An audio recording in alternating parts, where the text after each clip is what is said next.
But the big picture is when we can get this race underway. Let's head over to Alan Cabana. And I'm up on the pit box of Michael McDowell with crew chief Travis Peterson. So much pressure this week not to advance in the playoffs because Travis Peterson just became a first-time dad, your lovely wife giving birth on Tuesday. Congratulations, sir. Yeah, thank you very much. It's been an amazing week, amazing year really all around, but definitely capped off with the birth of my daughter. It's been pretty awesome. What's that question like, hey, honey, can I leave and go to the work, go to Bristol, try to advance the playoffs here? Yeah, the good news is, we had a lot of conversations with McDowell's about this. They've had 5 opportunities to go through this situation, and Michael said it really well in my defense. Either that or he just wanted me to hear about, sometimes being here and doing your job is the best thing you can do for your family. So what was beautiful about it being Tuesday was I got to be there for a lot of it, and we have great family around to help carry my slack while I'm gone. Such beautiful news. Let's talk a little racing, though, because you got some work to do tonight. Go out there, win the race, advance on. Great qualifying. How do you see tonight going in terms of 500 laps? And also, you got the weather going on, a little disruption. What do you think about tonight? Yeah, I'm hoping this weather's just a minor delay. I'm really, really pumped about our chances tonight. I feel really good about the pace in the car. We've had pace the last couple of weeks, but just haven't put it together for the race. So really looking forward to it. I mean, we had the race-winning car last year here on the 17, and so I tried to build off that, and pace is good so far. So, I mean, we got one job to do. All right, Travis Peterson, regardless of the outcome tonight, it's been a pretty good week, guys. Thank you very much, Alan Cavana, one of our O'Reilly Auto Parts pit reporters. So I want to go back down to Alan for a second. So, Alan, you've got to tell us about the interaction you had earlier today with Michael Jordan.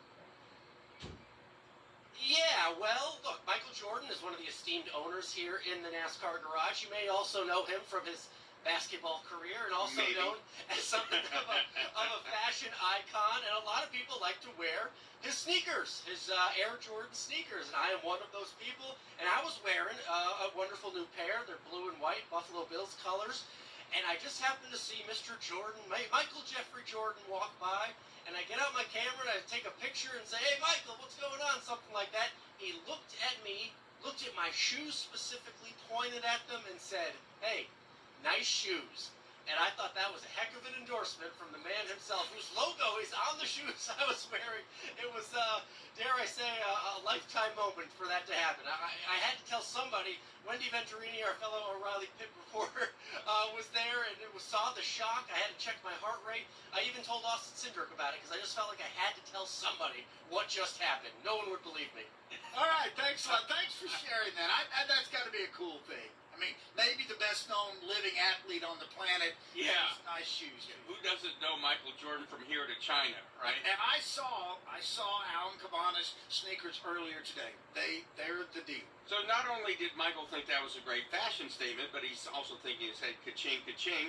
There's another little bit in the Michael Jordan charity fund. I think he made just enough off selling his share of the Charlotte basketball Hornets recently. You think? Probably not wearing whether Cabana bought his shoes or not. All right, why are we talking about Alan Cabana's shoes? Because we're waiting out a rain delay for the most minuscule rain shower in the history of Bristol Motor Speedway. We hope it stays that way. So far, we've not really seen any dampness or anything. It has been a very, very slight shower. NASCAR has fired the cars up twice, and we're hoping that the third time will be the proverbial charm, and we can get around to racing here at Bristol Motor Speedway. Doug, right now in the racetrack, they do not have the Toyota track drying team out there. They just have a single jet dryer that's kind of circling around, trying to keep a little heat in the racetrack, along with a couple of other safety trucks. So that tells us right there that the racetrack, it does not have very much precipitation on it and is in really good shape. So NASCAR just kind of waiting out this pesky few drops before hopefully we get to racing here at Bristol Motor Speedway. Round 2, Doug, coming up next week. We go to Texas Motor Speedway to kick off that second round, and what a second round. You go from Texas to Talladega to the Roval.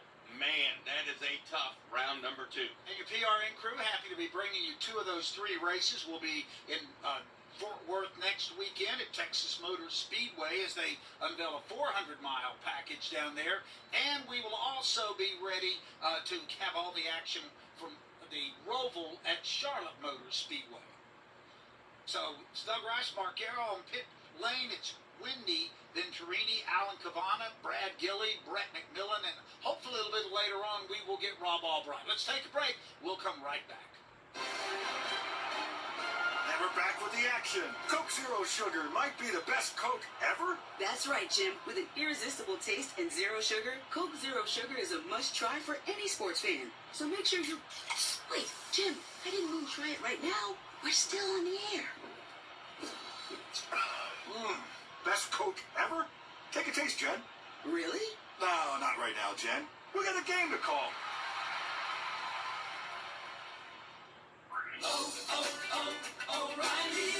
Do you need new wiper blades but aren't sure which ones are right for you? The professional parts people at O'Reilly Auto Parts can help. We'll show you the best options for your specific vehicle and even install your new wipers for free. And right now, save $10 per pair on Bosch Focus wiper blades, plus get 2 times O-Rewards points. Stop by O'Reilly Auto Parts today. O'Reilly Auto Parts. The lights are on. There's a big crowd here at Bristol Motor Speedway, and momentarily we're going green flag in the Bass Pro Shops night race. You're listening to PRN, the Performance Racing Network. Hi, I'm Ryan Blaney, a third-generation race car driver, and we dedicate a lot of our time to going as fast as possible. But when my grandpa was diagnosed with Alzheimer's, it was a very unexpected bump in the road for us. It's important to notice if older family members are acting differently, experiencing problems with their memory, or having trouble with routine tasks. Early detection of Alzheimer's can give your family time to explore support services, make a plan for the future, and access available treatments. If you or your family are noticing changes, it could be Alzheimer's. Talk about seeing a doctor together. Here's Christopher Bell. My Toyota Camry TRD race car isn't cheap to build and prepare. I have a pit crew that maintains and fixes my equipment. I have a spotter high above the track watching my back, talking me through turns and potential dangers on the track. I physically train to handle the stress of driving. And I have software helping my crew chief and engineers make the right strategy calls. And with all this, I never take my eyes off the road, and neither should you. One distraction can change everything in one instant.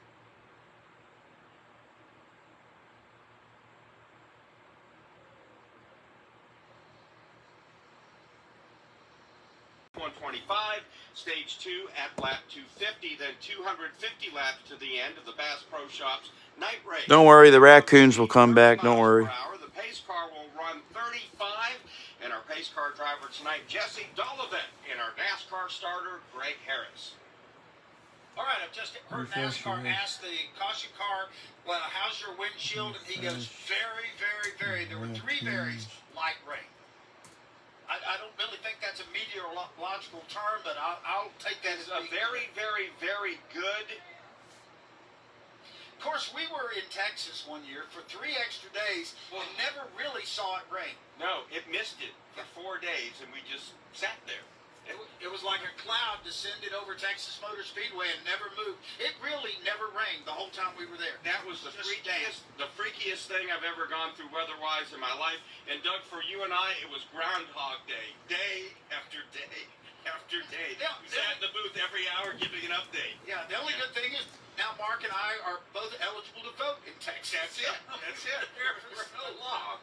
All right, pace car still has its lights on, but they are double file. They have done the obligatory come around and check this pit road speed, so that has been done, and we will keep our eye on the flag stand here. The yellow flag is out, but it looks like he may just be giving the thumbs up here that we could be ready to go, possibly the next time by. And looking to see if he's going to roll up that yellow flag to give them the one-to-go signal. Again, Greg Harris is our NASCAR starter tonight.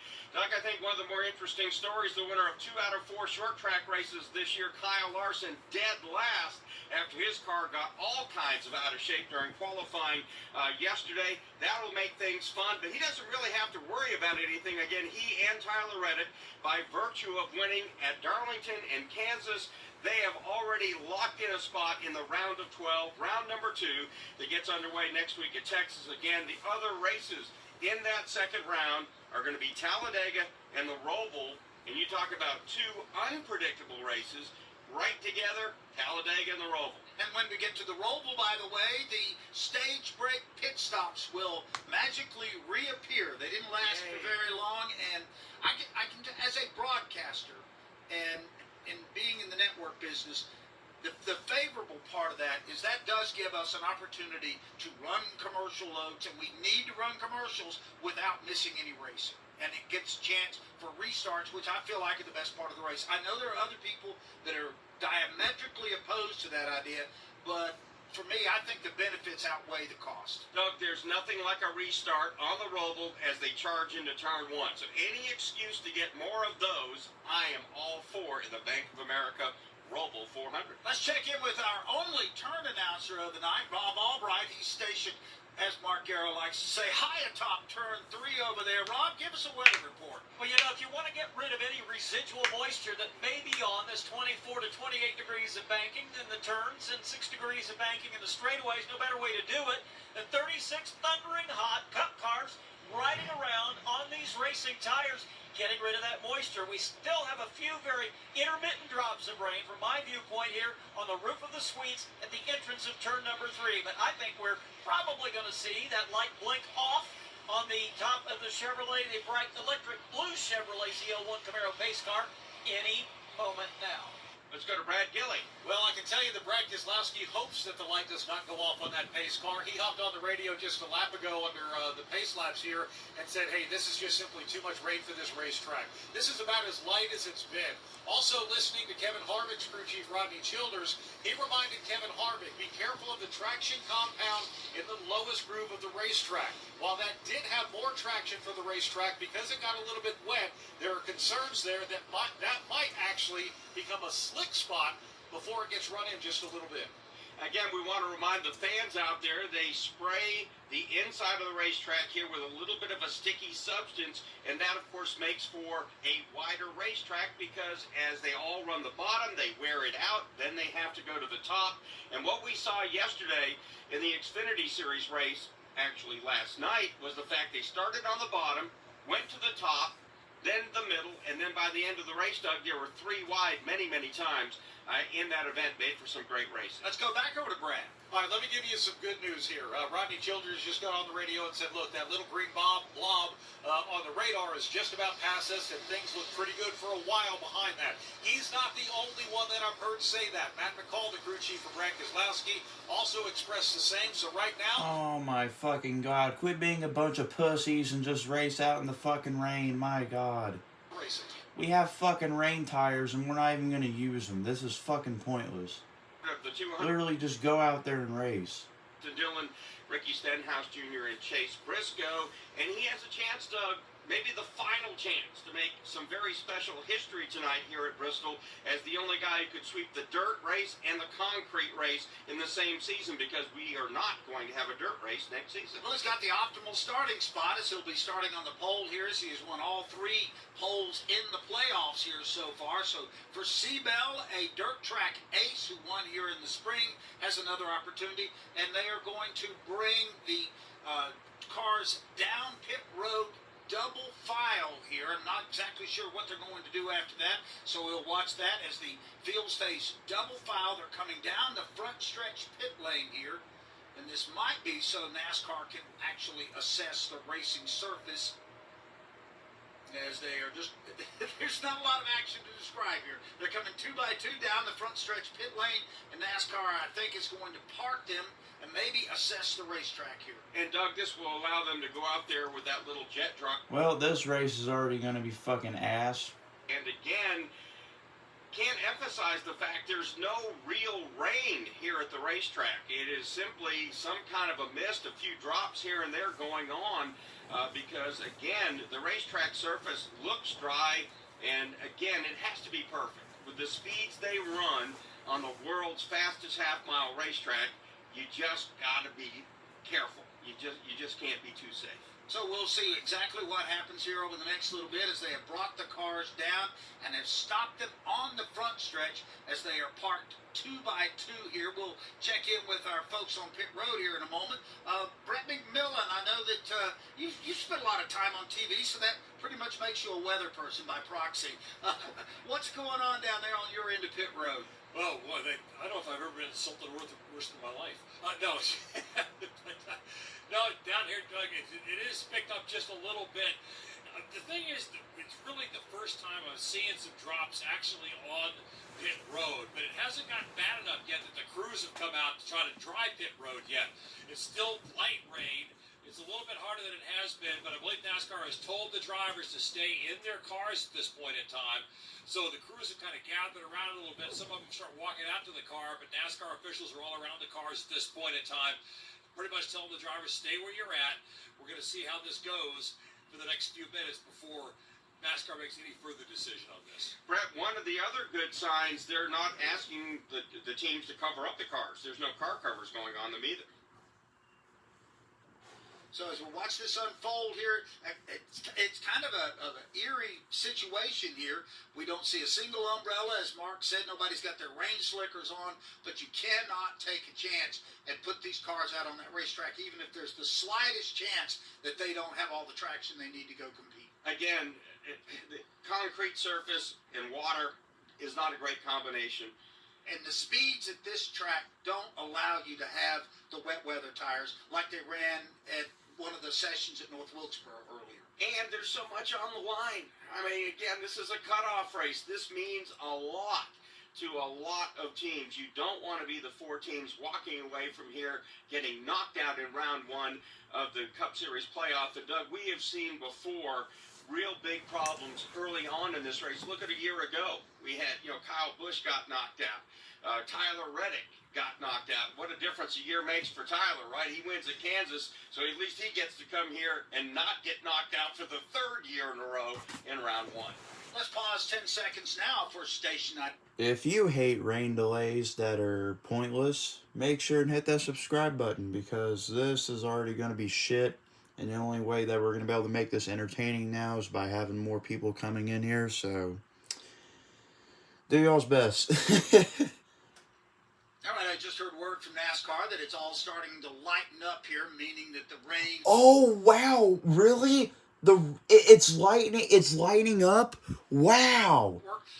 Mark Arrow, Doug Rice with you in the booth. On pit road today, Brad Gilley, Brett McMillan, Wendy Venturini, and Alan Cavana. And out in the turn today is going to be Rob Albright. Let's jump back down during this little delay in the action to Wendy Venturini. I'm with Keith Ronan, crew chief for Austin Dillon. We were just studying the radar, and that doesn't make us meteorologists, but what do you do as a crew chief in this situation, and how patient can you be?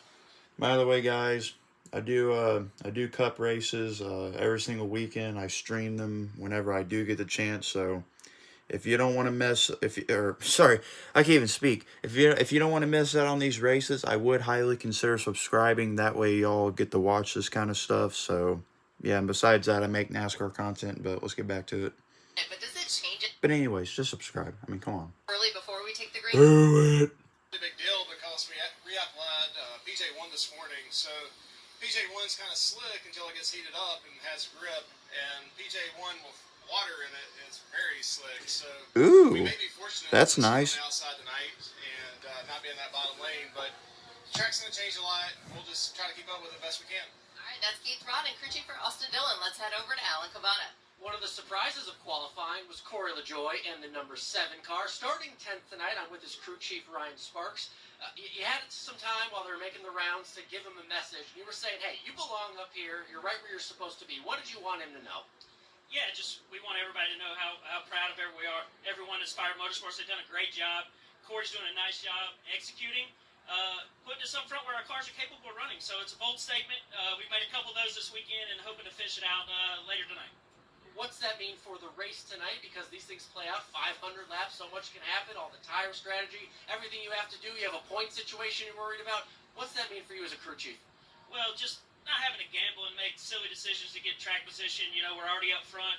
Keep good tires on this thing and just keep the balance up to par and keep up with the racetrack all night. And it's going to be an anti-weight game for the driver in and out of the race car right now. Just wait for this rain to clear. So just, ready to get going. We've been waiting for all day, and this is one of the most ecstatic scenarios we're in all year with the fans. It's like a football stadium, so it's awesome to be a part of it and looking to put on a show tonight. Ryan Sparks, Corey LaJoie, looking to make a good weekend even better. Brett McMillan?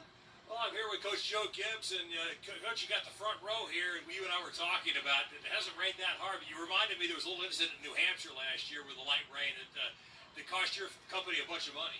Yeah, I don't like racing in the rain. I'll put it that way. Unless we got rain tires. Okay, and we don't have that tonight. So, great crowd tonight.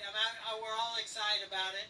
As you look at the weather map, it looks like it's going to blow through here. So, I'm praying we'll be okay. I tell you, one of the tough jobs as an owner is kind of be the psychologist, I guess. You got your front and row guys. You got Christopher Bell, Denny Hamlin in pretty good shape to move into the next round. Then you got your regular season champion, Martin Truex Jr. on the wrong side of the cutting line. How do you keep a guy like that? I know Martin's a pretty cool customer anyway, but this is going to be a difficult situation for him. It's certainly surprising. Yeah, I think, though, Martin is a veteran.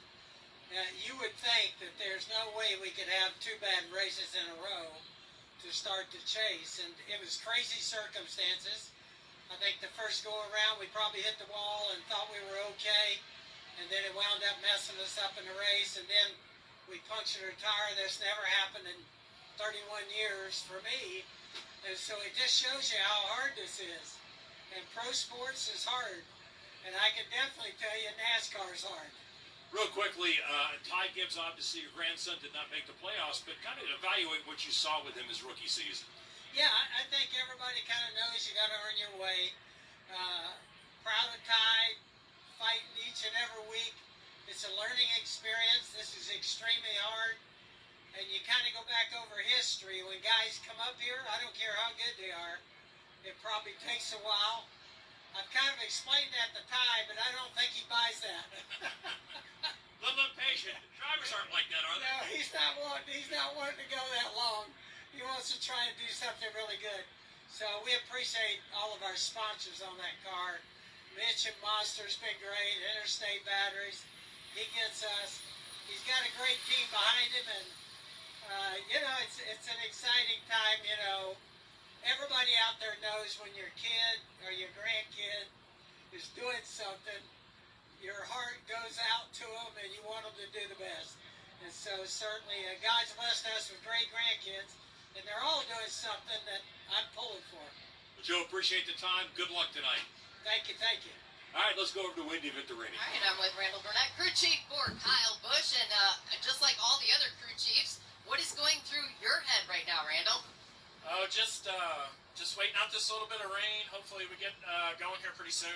Ready to go racing. We've been here all day. I'm anxious. Let's go. I'm sure your driver is anxious too. Do you have a lot of communication while he sits in the race car trying to be patient as himself of Kyle Busch? Yeah, he doesn't chatter too much when he's sitting in the car, so I try not to bother him too much. He might be trying to catch a nap in there or something. I don't know. But, I think we're all ready to go on this 8 car. I think everybody is. We just a few sprinkles here and there kind of holding us up a little bit, but looks like the radar's breaking up pretty good, so hopefully we get to go green flag here shortly. How long do you think before we get this track dialed in on that top lane where the drivers be able to use it?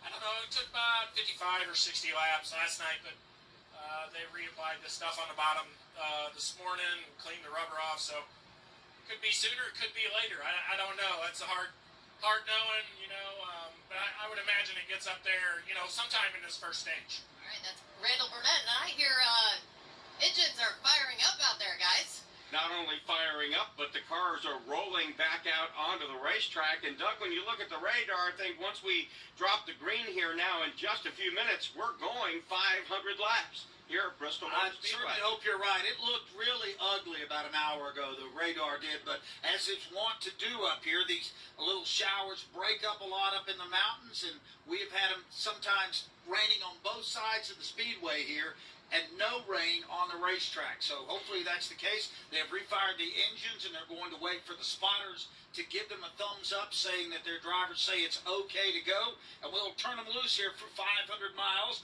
Martin Truex Jr. -7, Bubba Wallace -19, Ricky Stenhouse Jr. he is down 22, and Michael McDowell, he needs a big miracle to try to make the playoffs. He's -40. Just above that cut line, Doug, +7 for Kevin Harvick, +12 for Joey Logano, +13 for Christopher Bell and Chris Buescher, +18 for Ross Chastain. I think they're kind of in a little bit of a danger zone. And in tweener land is Kyle Busch at +24, Ryan Blaney +25, Three other drivers, I think, Doug, in great shape to move on by points if they don't get the win. Keselowski plus 33, William Byron plus 41, Denny Hamlin at plus 61. He just takes the green flag tonight. He basically is moving on to round two. And, of course, up on top, Kyle Larson, Tyler Reddick. They're locked in with wins, one apiece in the opening two races of this round one. And the lights are about ready to wink off the pace car here. The next time they come by after this go-round, we'll be ready to go racing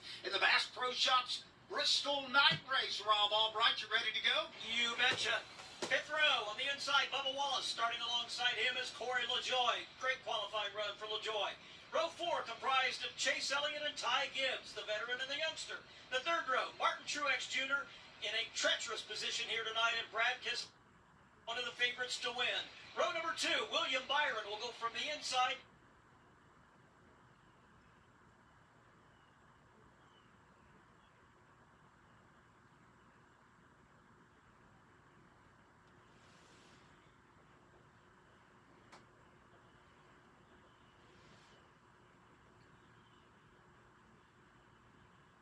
Start zone and the start of tonight's 500-lap event.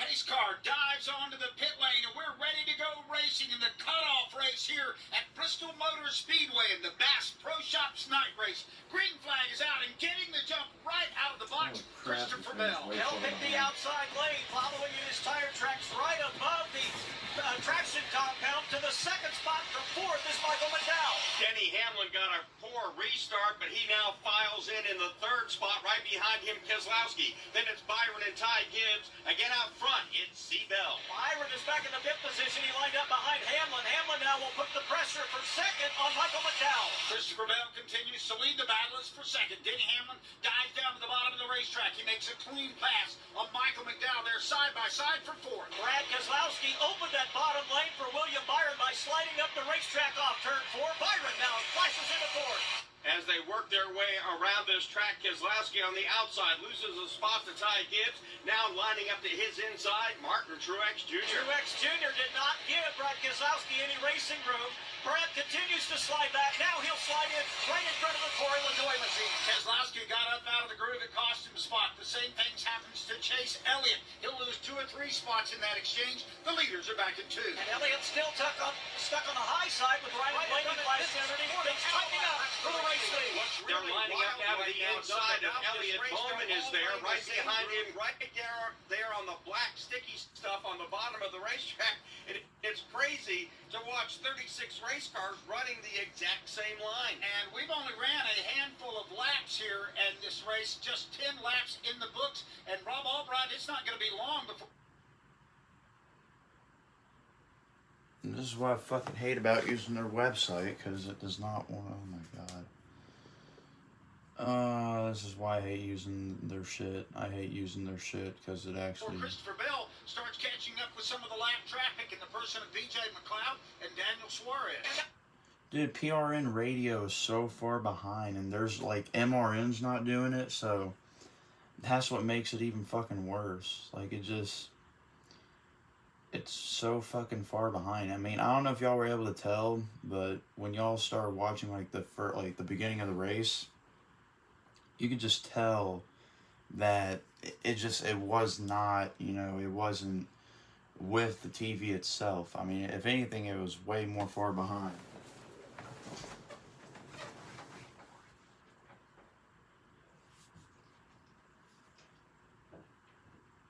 Here, hold on, let me... I'm trying to see here, like, what the hell could it be that's making it so, like, delayed? Hold on here. For anyone joining now, sorry that's kind of quiet in here. I'm trying to figure this out for y'all. That way, you know, y'all don't, you know, get all cranky and bitchy. But some of y'all are going to whine anyway.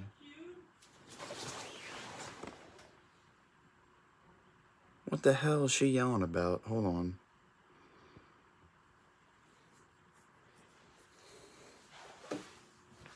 Hold on. What?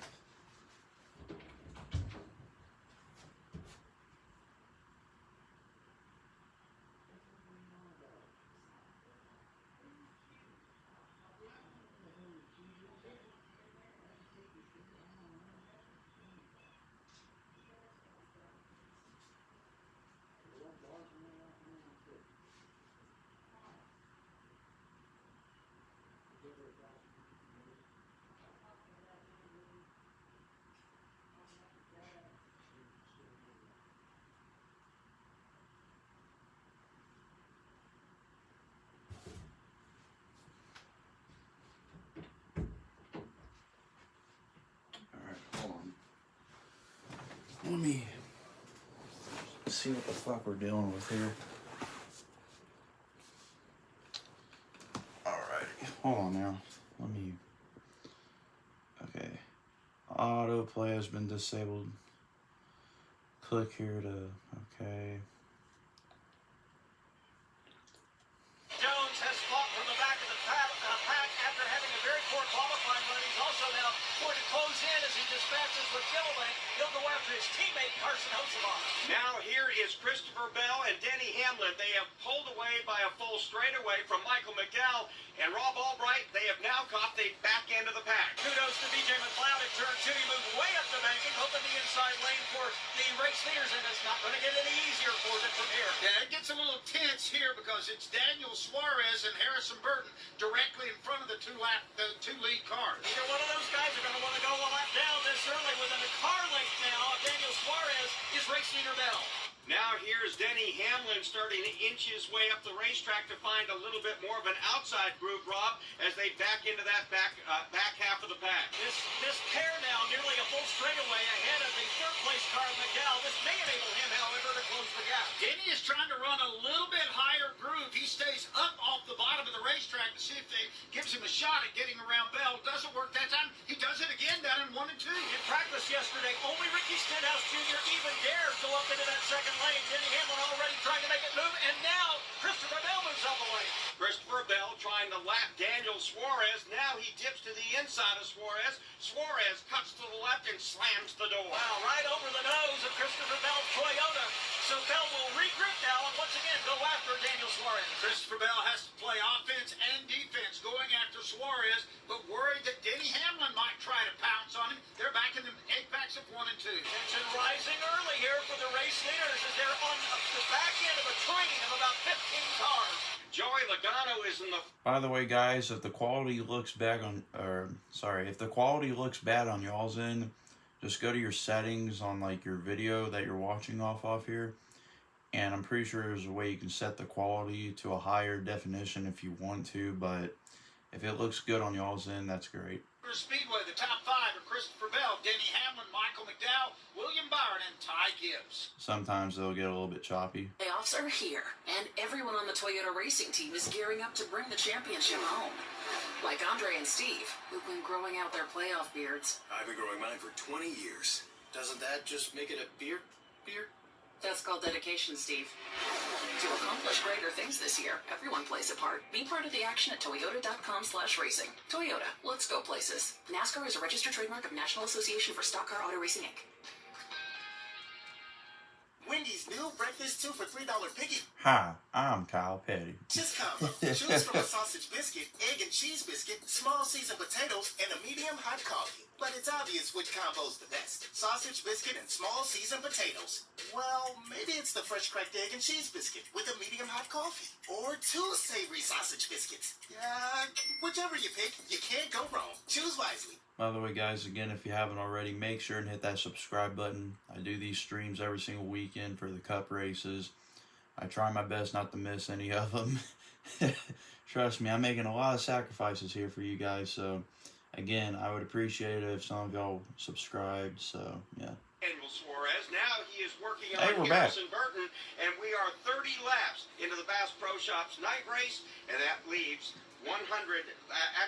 95 laps now left here in stage number 1. Still very early on in the event tonight. This is PRN, the Performance Racing Network. When you take a swipe at your teammate leaving pit road and then act like nothing happened, I just don't know where his head's at. That's the conversation in the garage area. How focused is he? Where's he at? What's he thinking about? Personally, I think the not making the playoffs and not coming back and running as well as he did has really set him back on his heels. He's just not come back yet. Hi, this is Doug Rice at PRN. Join me every Monday night for another great episode of Fast Talk, right here on the Performance Racing Network. Ready to go 400 miles. You got to give it everything you got. It's about how hard you can keep moving forward. And here we go. Green flag in Las Vegas. Now, if you know what you're worth, that's what he's got what you're worth. You're better than that. Trouble, looks like the Ghana goes sideways, bounced off the wall. William Byron has dominated. He gets the win at Las Vegas. The South Point 400 in Vegas. Dude, literally my fucking TV is ahead of the radio station by like 8 or 9 laps. That's stupid.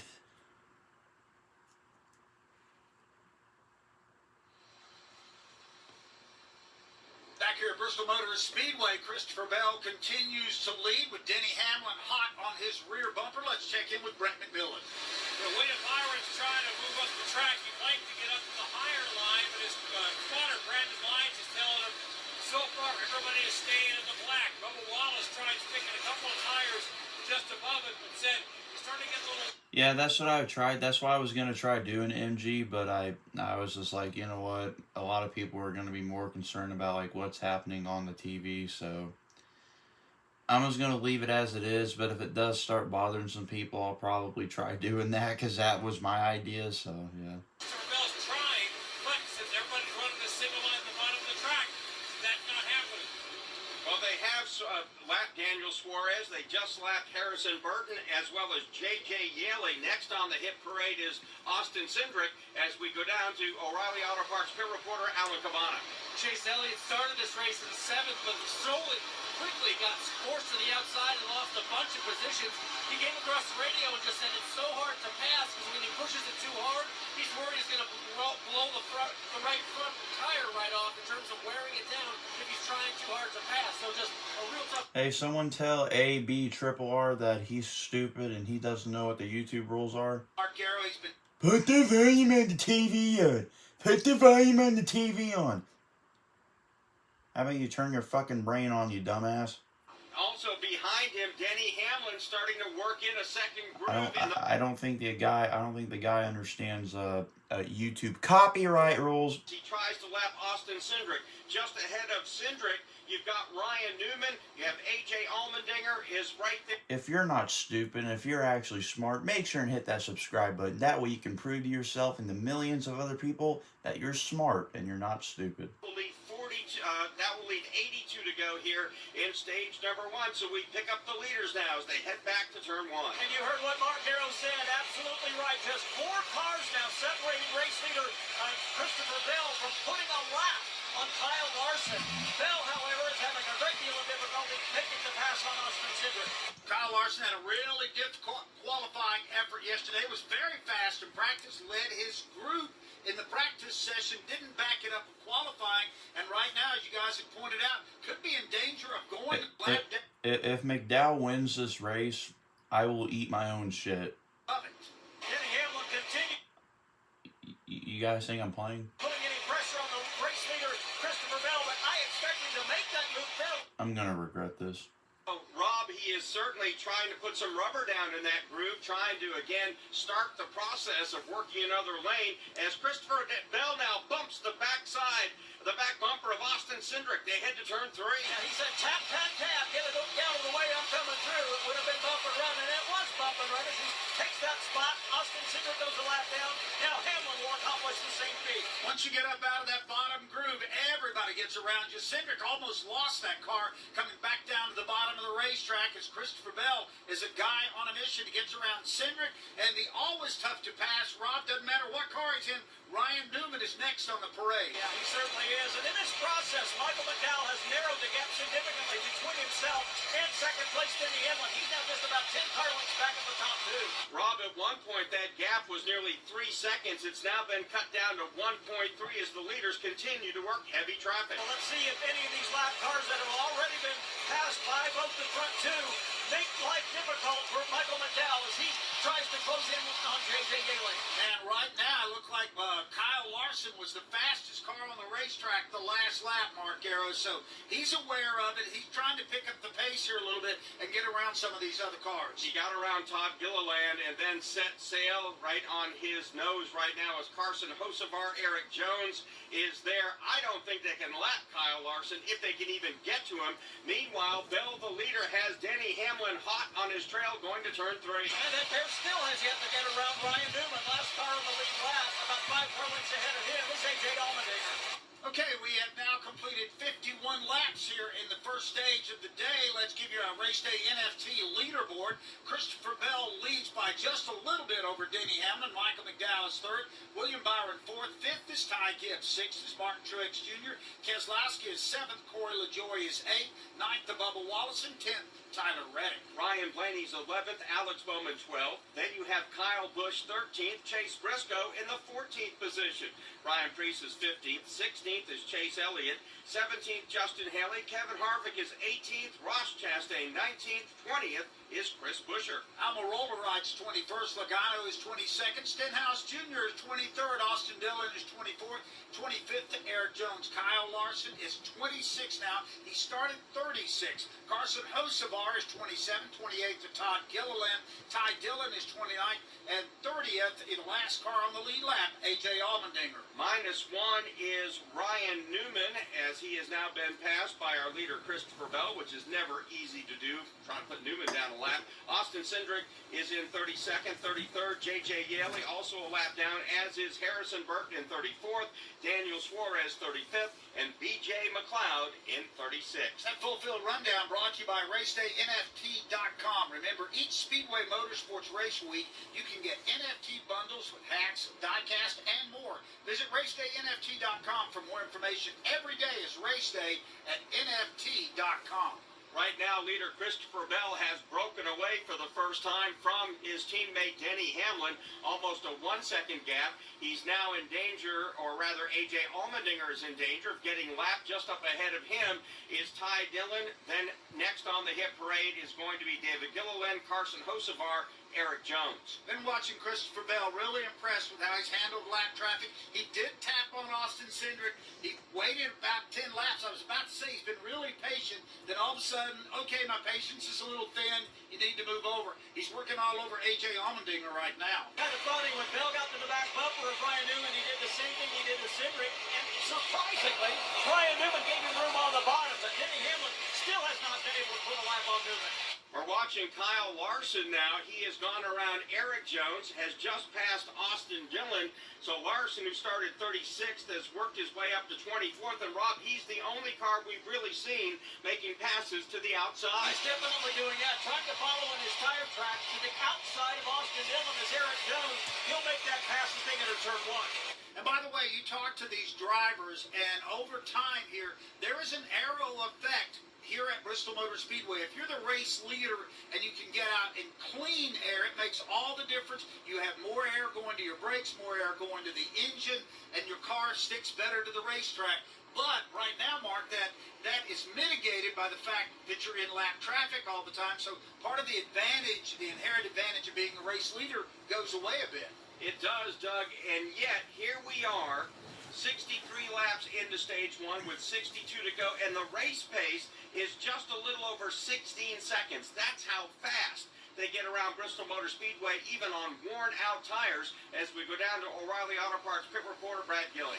Brad Keselowski right now running in the 7th spot. Feels like he's stuck a little bit behind Martin Truex Jr., who's in 6th. He asked his spotter, T.J. Majors, give me some options here. Majors had pointed out that Kyle Larson is the one person driving in the upper group that's actually starting to pass race cars. They feel that it's starting to come in. If you watch Keselowski, it looks like he's starting to peek to the outside. Just not sure if he's ready to commit. But he's ready to go somewhere to try and get around Truex. Now Kyle Larson dives down to the bottom of the racetrack as he fights his way around Ricky Stenhouse Jr. I may think that part of his ability to pass, Mark, is, I like to say, low-hanging fruit. The cars that he are passing are ones that qualified way in the back for the most part. You still have to be impressed, though, because I am. He's done it outside, he's done it inside, and now Kyle Larson has moved up 13 positions. Oh, problems along the front stretch. Austin Cindric gets into A.J. Allmendinger. They both continue down the front stretch, but that will bring out our first yellow of the day in the Bass Pro Shops night race.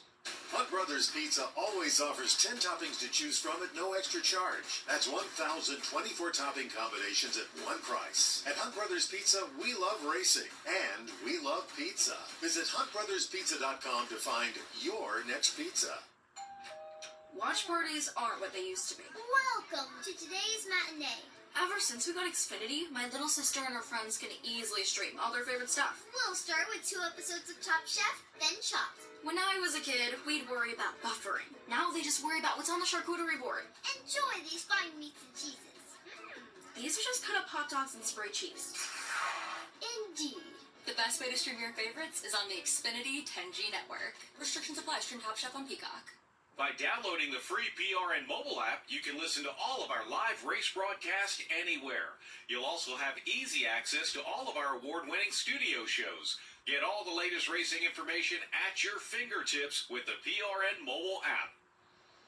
We're back at Bristol Motor Speedway. Green light has flickered. Pit road is open. Let's see if we'll have takers. The leader, Christopher Bell, will lead a full field of cars onto the pit lane. Let's go to Alan Cavana. And I'm waiting for some of the drivers in my section to come on down and see who's driving in here on pit lane. Kyle Busch, one of the first. He was complaining about just being too tight.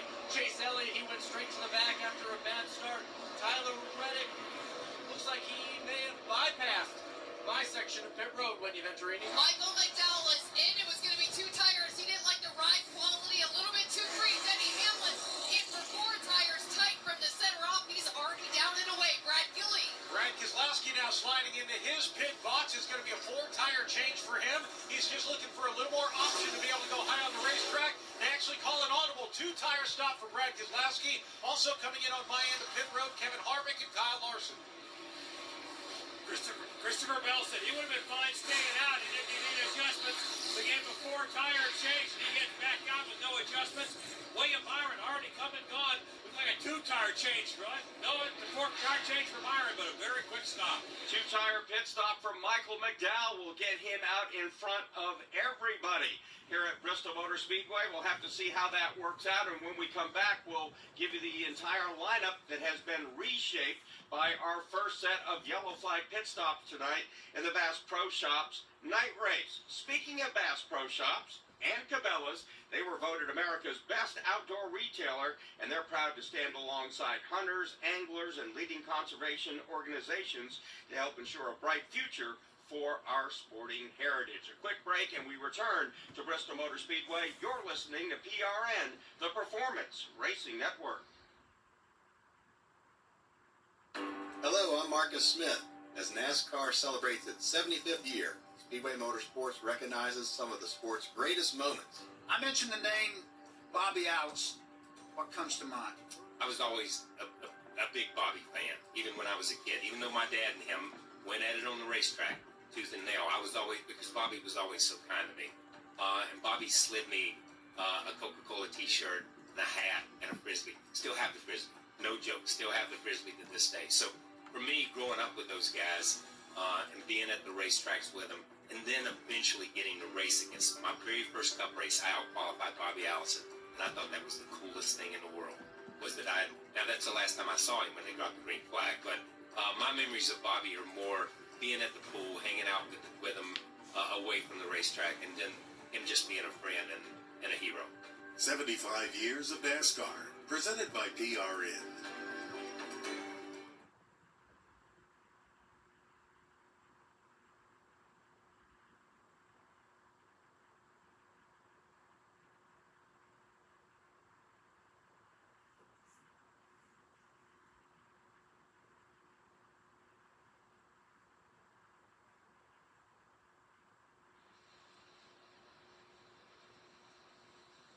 Welcome back here to Bristol Motor Speedway. A flurry of speeding penalties on the pit lane. Austin Cindric was popped out there along with Denny Hamlin.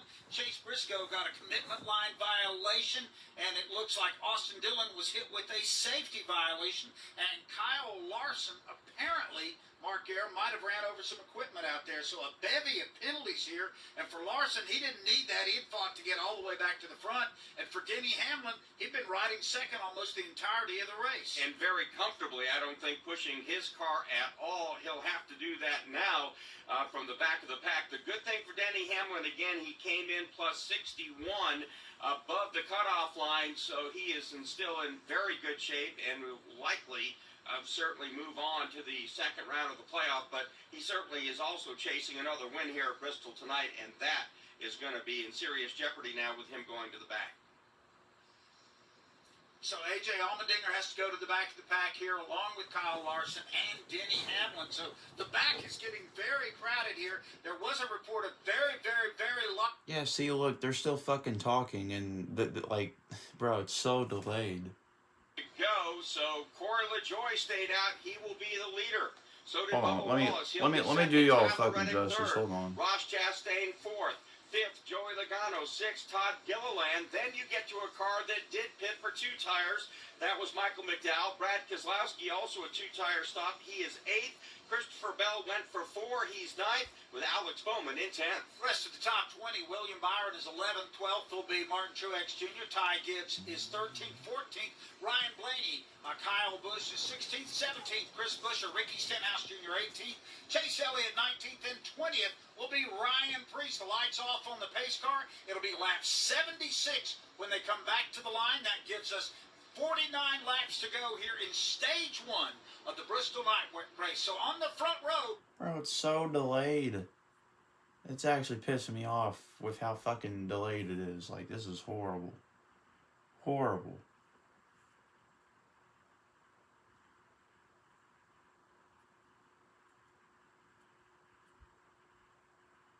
Oh, don't tell me it's not going to load now. Come on. And it's Bubba Wallace, Ross Chastain next in line, Tyler Reddick, and then Christopher Bell. 4 tires look pretty doggone good right now for Christopher Bell. He moves right in on the back bumper of the 4th place car. Tyler Reddick, last week's winner. Corey LaJoy, your leader, with 46 laps to go in stage number 1. Todd Gilliland back there with Brad Keselowski, Martin Truex Jr., Alex Bowman, Rob Albright. That's a big traffic jam. It really is. 2 wide from about 10th on back to 20th place.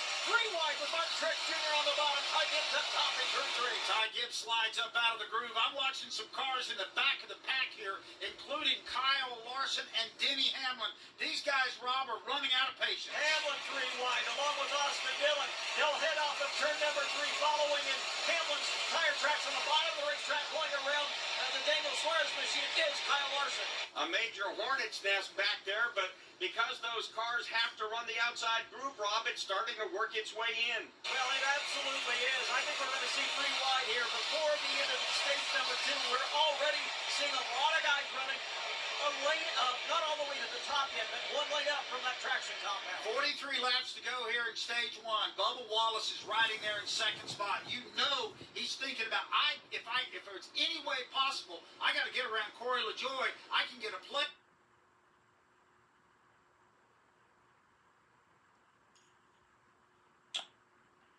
Okay. Hold on. What the fuck? Hold on.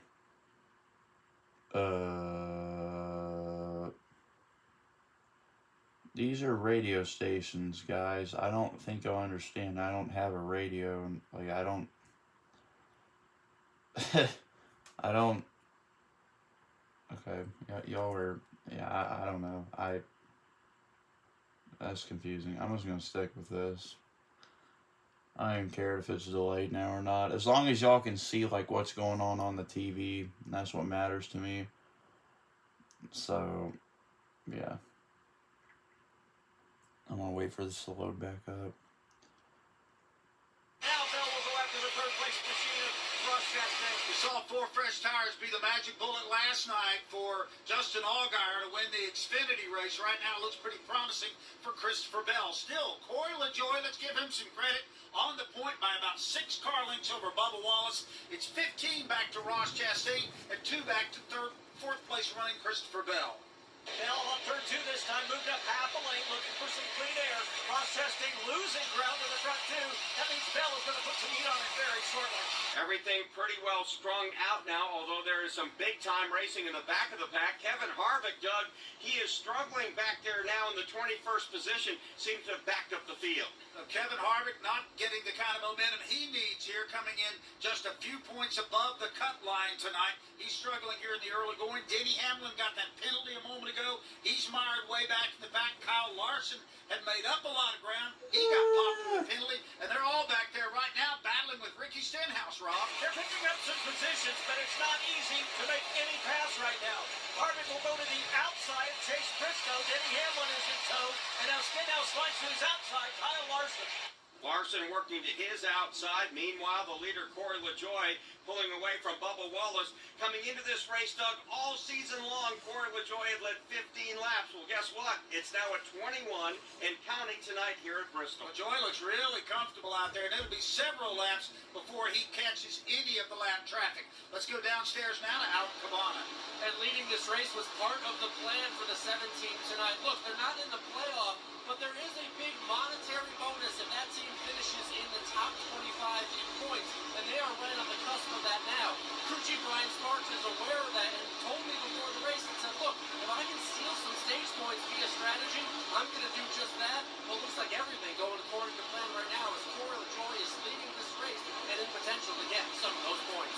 Now he has NEGU on the side of that car, never ever give up, and that of course is an organization that helps out children who are sick. And as a matter of fact, here in Bristol, Corey went to the hospital to visit some children who have cancer, and again, that's what this program is all about. Never give up. And right now, watching Corey LaJoie there, closing in on the wounded car of Austin Cindric. He was part of that scrape earlier tonight, Rob, with Ty Dillon. Yeah, he is. But as Corey has closed in on Cindric, both Bubba Wallace and Christopher Bell have begun to run in on the race leader as he tries to get Cindric in turn one.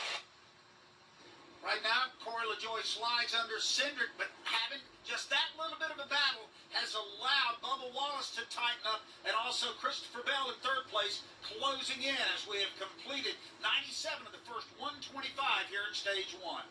Oh, I cracked the hood of my new ski boat today. Oh my gosh, why'd you do that? It's not like I was trying to do it, you know. Sorry, that's rough.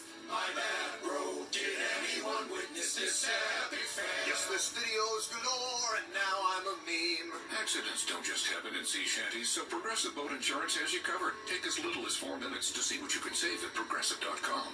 Progressive Casualty Insurance Company and affiliates, covered subject to policy terms and not available for all boats or in all situations. And we're back with the action. Coke Zero Sugar might be the best Coke ever. That's right, Jim. With an irresistible taste and zero sugar, Coke Zero Sugar is a must-try for any sports fan. So make sure you... Wait, Jim, I didn't even try it right now. We're still on the air. Best Coke ever? Take a taste, Jen. Really? No, not right now, Jen. We got a game to call. Back here at Bristol Motor Speedway, before we go to break, I want to give a shout out to Tracy Rice, a valuable member of our engineering crew. She's been battling some health issues. The good thing is Tracy's no longer in the hospital. She is at home, been following her trials and tribulations on Facebook, and it looks like she's recovering nicely. So Tracy, we're all thinking about you, praying for you, and sending good vibes your way. Can't wait to see you back here at the racetrack really soon. C-Max gives you increased gas mileage, improved performance, and reduces wear on vital engine parts. Available at fine retailers like AutoZone, Pep Boys, Advanced Auto Parts, and Walmart. C-Max, performance you can feel. Corey LaJoie is leading over Bubba Wallace and Christopher Bell. This is PRN, the Performance Racing Network.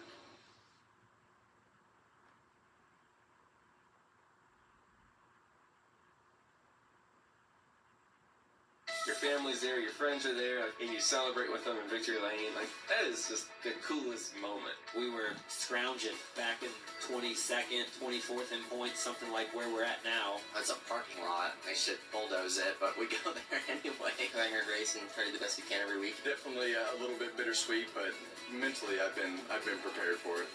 If it's happening in NASCAR, you'll hear it on PRN's Garage Pass. Check us out at GoPRN.com.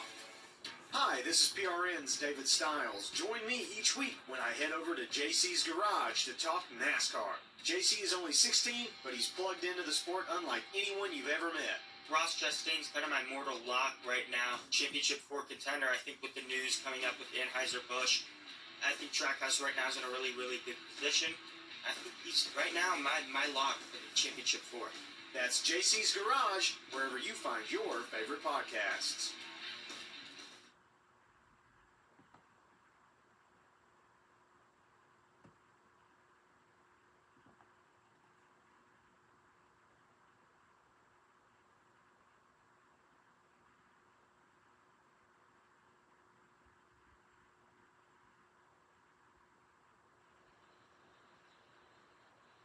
We're back at Bristol Motor Speedway. The yellow flag flying for the second time tonight. Again, the rain, some sprinkles have returned. Looking at, again, the radar, it doesn't show very much at all, but there's just enough to where we're going to have to slow things down here temporarily. And we do that at this point at lap 107. Oh my God, I don't care about the rain, just fucking race. From the fans, except for folks maybe heading to the restroom. Time to make a beer run here while we've got a little bit of a timeout in the action. We almost got through stage one. We're lap 107, 125 is the demarc for stage one. They are making a strategic pit stop, is what the fans No are doing time. right now. And Mark, you were talking in the break there. We were chatting with each other.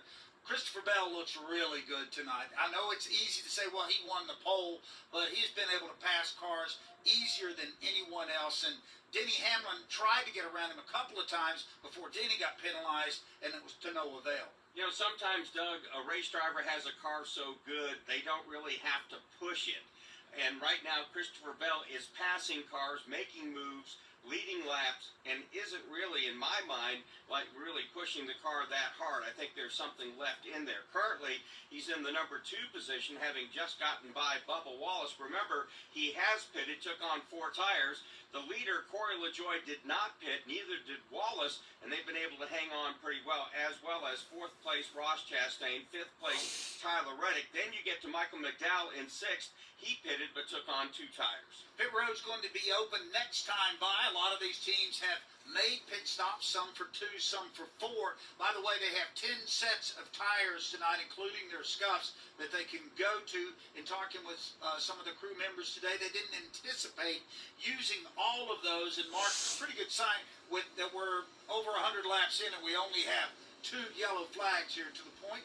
And it looks like a handful of teams are going to decide to come down pit road. Maybe Michael McDowell and a few others will make a pit stop, but the majority of them looks like they will stay out on the racetrack here. As we've got a few cars right now, and then let's go to Wendy Venturino. Michael McDowell took 2 tires the last time down pit road. It's going to be 4 tires this time. Ty Gibbs also on pit road. Denny Hamlin also has to work his way around Carson Hocevar. Right there, he's going to get a tear off, and 4 tires for Denny. No, 2 tires for Denny Hamlin. Brad Gilly. Mark Truex Jr. stayed out. They told him to come down at the last minute. That didn't work out. It was too late. Kevin Harvick coming in for 4 tires, plowing tight with his race car right now. Brett McMillan. Chris Buescher is in. The car was a little bit tight. They're going to give him a 4-tire change and an air pressure adjustment. Also, right behind him, Ryan Blaney has been in. He got a 4-tire change as well. So as they come off the pit lane, again, they'll filter into the field. The leader, Corey LaJoie, has not made a pit stop. Neither has Christopher Bell, but Bell, again, pitted under the previous caution period. So Corey LaJoie will stay out and remain the leader. Christopher Bell rides 2nd, Bubba Wallace 3rd. As we're burning up some laps here under yellow, we've got 110 laps down, which means only 15 to go here in stage 1, and that's the anxiety level is more increased here because for Christopher Bell, he'd love to go up there and win the stage, grab a playoff point. Bubba Wallace, who was below the cut line coming in, needs this desperately bad if he wants to try to get in. And by the way, right now, the guy below the cutoff line, at least in points right, well, we'll catch that here in a little bit as it's shifting. It looks like it's probably Martin Truex Jr., but we got to let that stabilize. Harrison Burton, by the way, got the free pass. He is going back to the lead lap. And again, we want to remind everybody, Bubba Wallace came in 19 points below the cutoff line. If he can hold on to the 3rd spot, Doug, in this stage, at this point, he'll get 8 points. That's almost half of what he needed to make up. And right now in the playoffs, Martin Truex Jr., as they run right now, is above the cut line. Chris Buescher, believe it or not, has dropped below it. And Bubba Wallace is above it. Kevin Harvick also below it by 14 points. Stenhouse and McDowell now 37 and 43 back. But again, McDowell just pitted, so we'll just have to see how that plays out. But this is going to be the ebb and flow all night long with the different pit strategies that are going to be ongoing. Lights are off the pace car. NASCAR says, let's go racing. When they come back to the line, go green. 12 laps to go in stage 1. The leader, Corey LaJoie has chosen the outside of row 1. To his inside, Christopher Bell. In row 2, on the inside, Bubba Wallace. To his outside, teammate Tyler Reddick. Ross Chastain with William Byron in row number 3. Row 4, Brad Keselowski, Joey Logano, Kyle Busch, Martin Truex Jr. make up row number 5. Again, the lights are off the pace car. Jesse Dolivet, the pace car driver tonight for NASCAR. He'll dip onto the pit lane, and we're about to go racing. We will have exactly 12 laps to go here in stage 1 as the field enters the Geico restart zone. Quickly on the brake on the outside group, Corey LaJoie gets a great jump over Christopher Bell and Bubba Wallace, and Corey pulls the train into turn 2. That big jump enabled Corey LaJoie to drop to the bottom of the racetrack right in front of Christopher Bell. Side by side for third between teammates, and as Bubba Wallace keeps doing battle with Tyler Reddick. Bubba Wallace now sweeps up in front of Reddick. Reddick now protecting the back door for Wallace there in turn 2. Behind them, it is William Byron, who's bypassed Ross Chastain to the 5th position with fresh tires. He'll now go to work on Reddick. 10 laps to go as they flash across the stripe. It's still Corey LaJoie, Bell, Bubba Wallace. The battle is for 4th. Side by side fight for... Bro, it's fucking delayed by 5 laps. This shit's actually fucking stupid. Hold on. I'm only doing this just for the fucking sake of my mental health, okay? Because this is fucking, like, ridiculous. Points as we come toward the end of the first stage. He's got a couple in hand. The leader is still LaJoie by 2 car lengths. 8 laps to go. Cross start-finish line is still LaJoie, Bell. 3 car lengths back to Bubba Wallace. For the moment, Christopher Bell is being very patient, waiting for Corey LaJoie to make a false move, a little bit of wiggle. Why is it fucking doing that? Quit being a now piece of trying shit. to hold on. 7 laps left here in stage 1. Again, Bell breathing down his neck in turn 1. Christopher Bell certainly right where he wants to be. After getting 4 tires, he's in position to win this stage and he can get around Corey LaJoie. Kyle Larson is also on a roll during this run. He has passed about half the field back across start-finish line here as we've got 6 laps to go. Larson is doing it rim riding all the way to the top of the racetrack in 3 and 4. Now back to the bottom. Here comes Bell. He wants to lead. Joey Logano, the bottom has fallen out. He was trying to finish top 10 to get stage points, has fallen back to 15th. Meanwhile, leaders change for the top spot. Christopher Bell blows by LaJoie. They're on the back straightaway. Bubba Wallace hanging on to the 3rd position. 4th is William Byron. Then it's a big distance back to 5th and 6th. That's Tyler Reddick, Ross Chastain. 4 laps to go this time by. It's Bell, LaJoie, Bubba Wallace, William Byron. The front 4 have been able to scoot away. Larson just flashed by both Kyle Busch and Ty Gibbs the last time by as he's making up spots. As they come down to the stripe, 3 laps left in stage number 1. Back there holding on Okay, to the 10th this spot is is Ty fucking... Gibbs. He's just past Kyle Busch. Christopher Bell saying bye-bye. He's pulled out about an 8 car length advantage over Corey LaJoie, masterfully hanging on to that 2nd spot. Christopher Bell glued to the bottom of the racetrack, the leader by 10 car lengths over Corey LaJoie. Then it's Bubba Wallace, William Byron, and almost a full straightaway back to Tyler Reddick. 4th place William Byron making up ground Holy rapidly fucking on the shit, 2nd and exactly. 3rd place cars. He's just a couple car lengths back of 3rd running Bubba Wallace. 1 lap left in stage number 1. Kyle Larson way up to the top of the racetrack trying to take over 8th from Martin Truex Jr. And Martin Truex Jr. will try to battle. Larson goes way up to the top of the racetrack. He's in the outside group. Truex gets a little bit out of shape. They're side-by-side in 3. Bell wins the stage. Then it's LaJoie, Wallace, next in line William Byron, followed by Reddick, Chastain, Brad Keselowski, and Truex gets edged out by Kyle Larson for the 8th spot. Truex is 9th, and it looks like Ty Gibbs will get the last spot in the top 10 here. The excitement mark was all back around 7th, 8th, and 9th back there where Kyle Larson was coming on like gangbusters and picked up some spots. And every point is absolutely vital tonight to Martin Truex Jr. Lost 1 right there at the very end, but at least Truex will score 2 stage points here in stage 1 of this race tonight. And our stage 1 break brought to you by Coke Zero Sugar. Coke Zero Sugar tastes so good, people will take a taste any way they can. So when you're enjoying a Coke Zero Sugar, be ready to protect it because one sip begs the question, is this the best Coke ever? Take a taste and see. Hey, this is Joey Logano here. During the stage break, take a minute to grab an ice-cold Coca-Cola, but be sure to stick around. The race is just heating up. Hey y'all, this is Ronte, and a little thing I love about the Chick-fil-A honey pepper pimento chicken sandwich is the pimento cheese. I was like, go cheese, go pimento, go honey, go get it. Hi, this is Chantrice, and a little thing I love about the Chick-fil-A honey pepper pimento chicken sandwich is the mild spiciness of the pickled jalapenos. No, it's the crispy chicken. Actually, I can't decide. It's the entire sandwich. Order the honey pepper pimento chicken sandwich on the Chick-fil-A app today. Available for a limited time. Real Chick-fil-A guests paid for their testimonials. Whether your engine runs daily or only when you need it, C-Max Micro Lubricant is the force you need against carbon buildup that can damage your engine. Combustion causes carbon and other harmful deposits to build up on your engine, fuel system, and transmission. And carbon is like sandpaper rubbing against your engine's internal parts. You don't want that. You want C-Max Micro Lubricant. It soaks into metal and keeps your vehicle running at peak performance. Find out more at ZMax.com or visit us on Facebook and Twitter. Protect your engine to the max with Z-Max.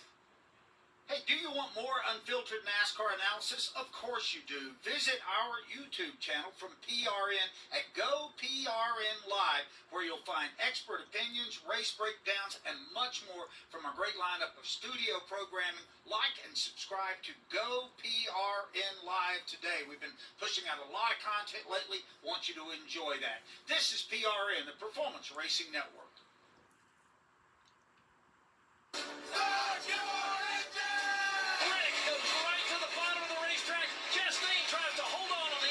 Truex on the inside, Byron in the middle, Chastain up high. Hamlin now beginning to come to the front. He's got the edge now. He'll take the lead away. Brian Blaney sliding down into the grass. There was a lot of bumping and grinding, and Blaney noses into the infield retaining wall. Ross Chastain doing a great job. Truex right there, big in his mirror as they race down the... Alright, fuck the radio. I'm done with it.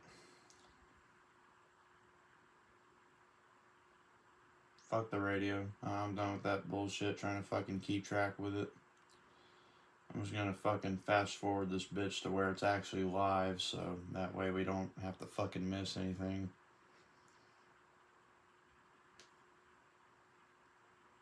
I'm done with the fucking radio bullshit. MRN's literally 10 times better because they're actually like fucking accurate with their shit. PRN's just god awful. Dude, I thought just in general, like, other radio stations were bad, but nah, that fucking PRN can't even. They're worthless. They're absolute fucking shit. So y'all are gonna deal with me. So if you want to stay, go right ahead. But if you hate me, which a lot of people seem like they do, y'all can fucking kiss my ass and leave. And look at that, 20 plus people just left. And that number's going to keep going lower and lower and lower and lower. Reason why is because they don't want to hear somebody like me. But you know what? Fuck them. If you actually care about the sport, if you actually are a fan, you'd be willing to stay. But a lot of people in here are fakes, and they're a bunch of fucking dickheads, so fuck them.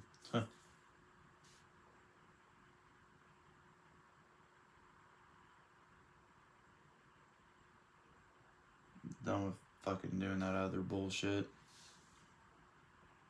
PRN's pissed me the fuck off.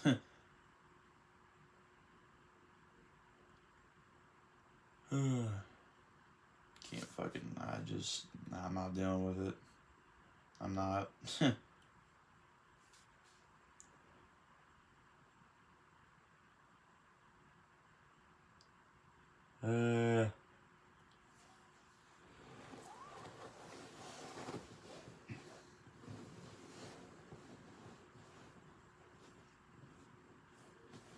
Maybe they get tired of your terrible language. Maybe they get tired of your fucking soft ass being in here. Quit being a soft little fucking baby crybaby bitch and fucking leave. Oh, maybe they get tired of your language. Are we in fucking church? No. We're not in church, all right? We're on YouTube, all right? This ain't no fucking Christian Minecraft server where we have to use words like freak and poop. We're fucking grown-ups.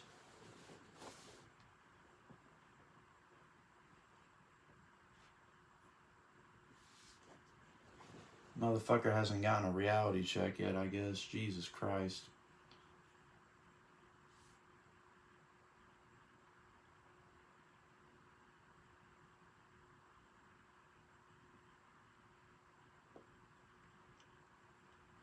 man, we just had like 70 plus extra people in here, and they all left. All because of fucking commentary.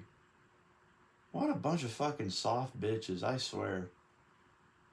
Like, I don't understand. Like, they make such a big deal out of not having fucking commentary, when literally they can play the radio themselves and then have the fucking video on here. Like, people are so fucking stupid, I swear. Alright, here we go. Pace car still out. I don't care. All of those viewers that left, they can literally lick my butthole. I don't care. They can clean my ass. I hope that one of them eats shit and literally catches on fire. I don't care. I'll take it farther if I have to, even if it's fucking personally. I mean, what do I got to lose?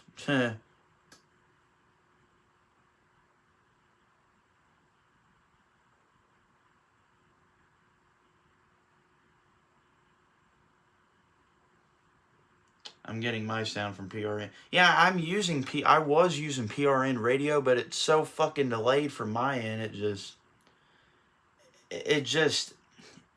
fucking ass. If anything, I thought just using the NASCAR website was awful.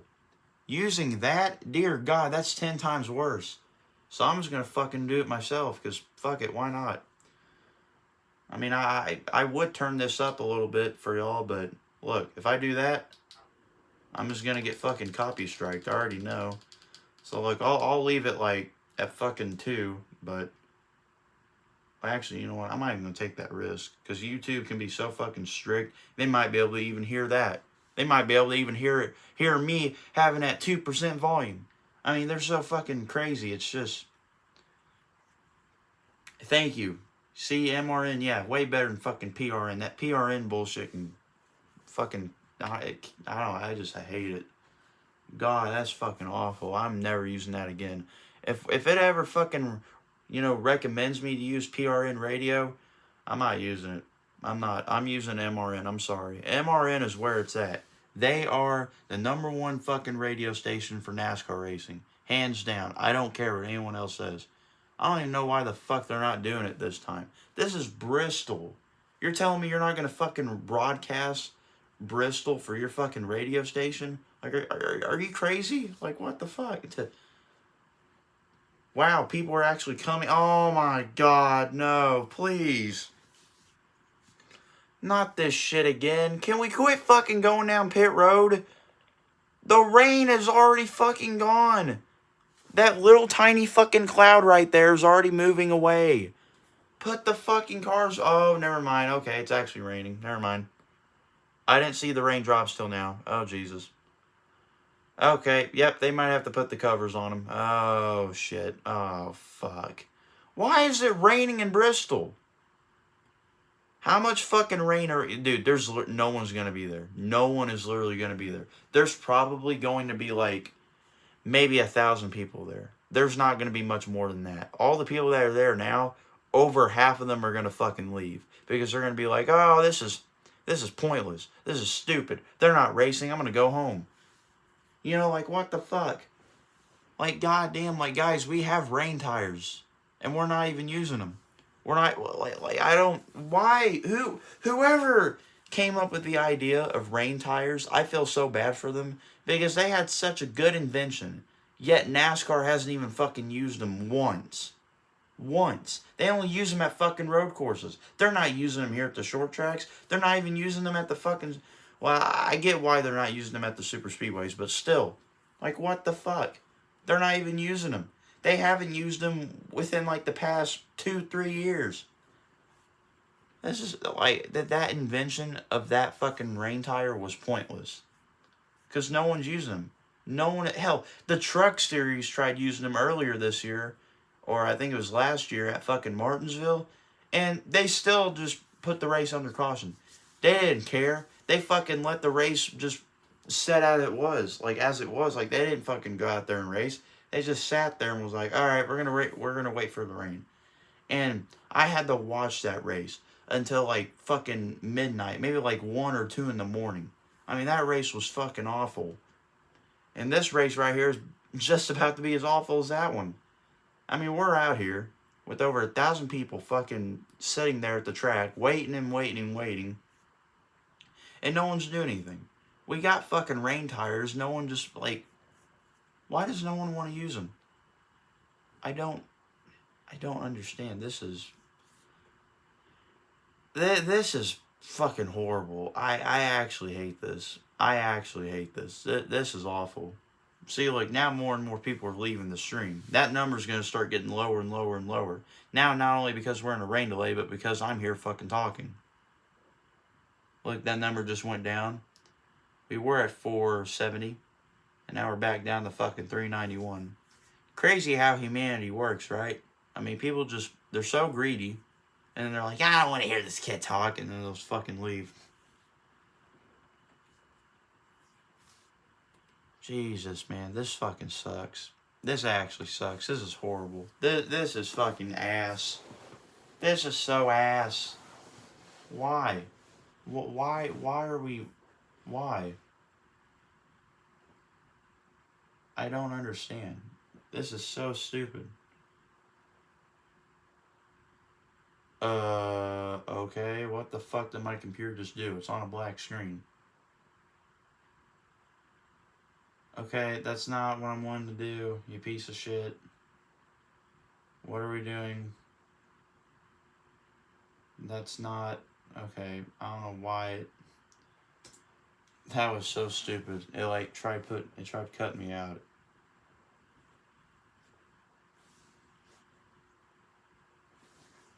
Oh my god, this is horrible. This is horrible. You know what? Just to kill the fucking boredom, I'm gonna put the radio back on, even though it's so delayed, but I'm just going to leave it as it is, and we'll just go with it. But once the race comes back, I'm turning the fucking radio back off, because it's so delayed and it's just awful. So enjoy listening to this bullshit for however long. So yeah, you guys enjoy this, I guess. I don't know. This is fucking horrible.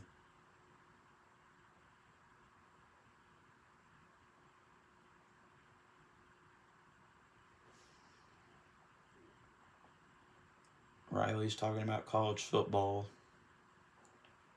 Like, that's what we're focused on right now. We're totally focused on college football right now. We're totally focused on college football right now. It's not like we're focused on how the fuck NASCAR hasn't come to the realization of saying, hey, let's just fucking put the rain tires on and go race out there and quit being a bunch of fucking bitches. But no, they're like, no, we gotta be safe. We can't take that risk. We like, bro, you have fucking rain tires. Use them. Use them. Fucking use them. You've had how many years of, you know, having time to like develop like how much like, guys, you like, if there's something wrong with the rain tires, NASCAR had a shit ton of time to make them better. Whatever, if it's grip or whatever it is, that like whatever's wrong with the tires. They could have, they had enough time to fucking do whatever they needed to do to the tires themselves. But no, instead, they didn't mess with the rain tire at all. They kept the same fucking ones, and they still haven't used them. NASCAR still hasn't used them. This is fucking ridiculous. Thank you.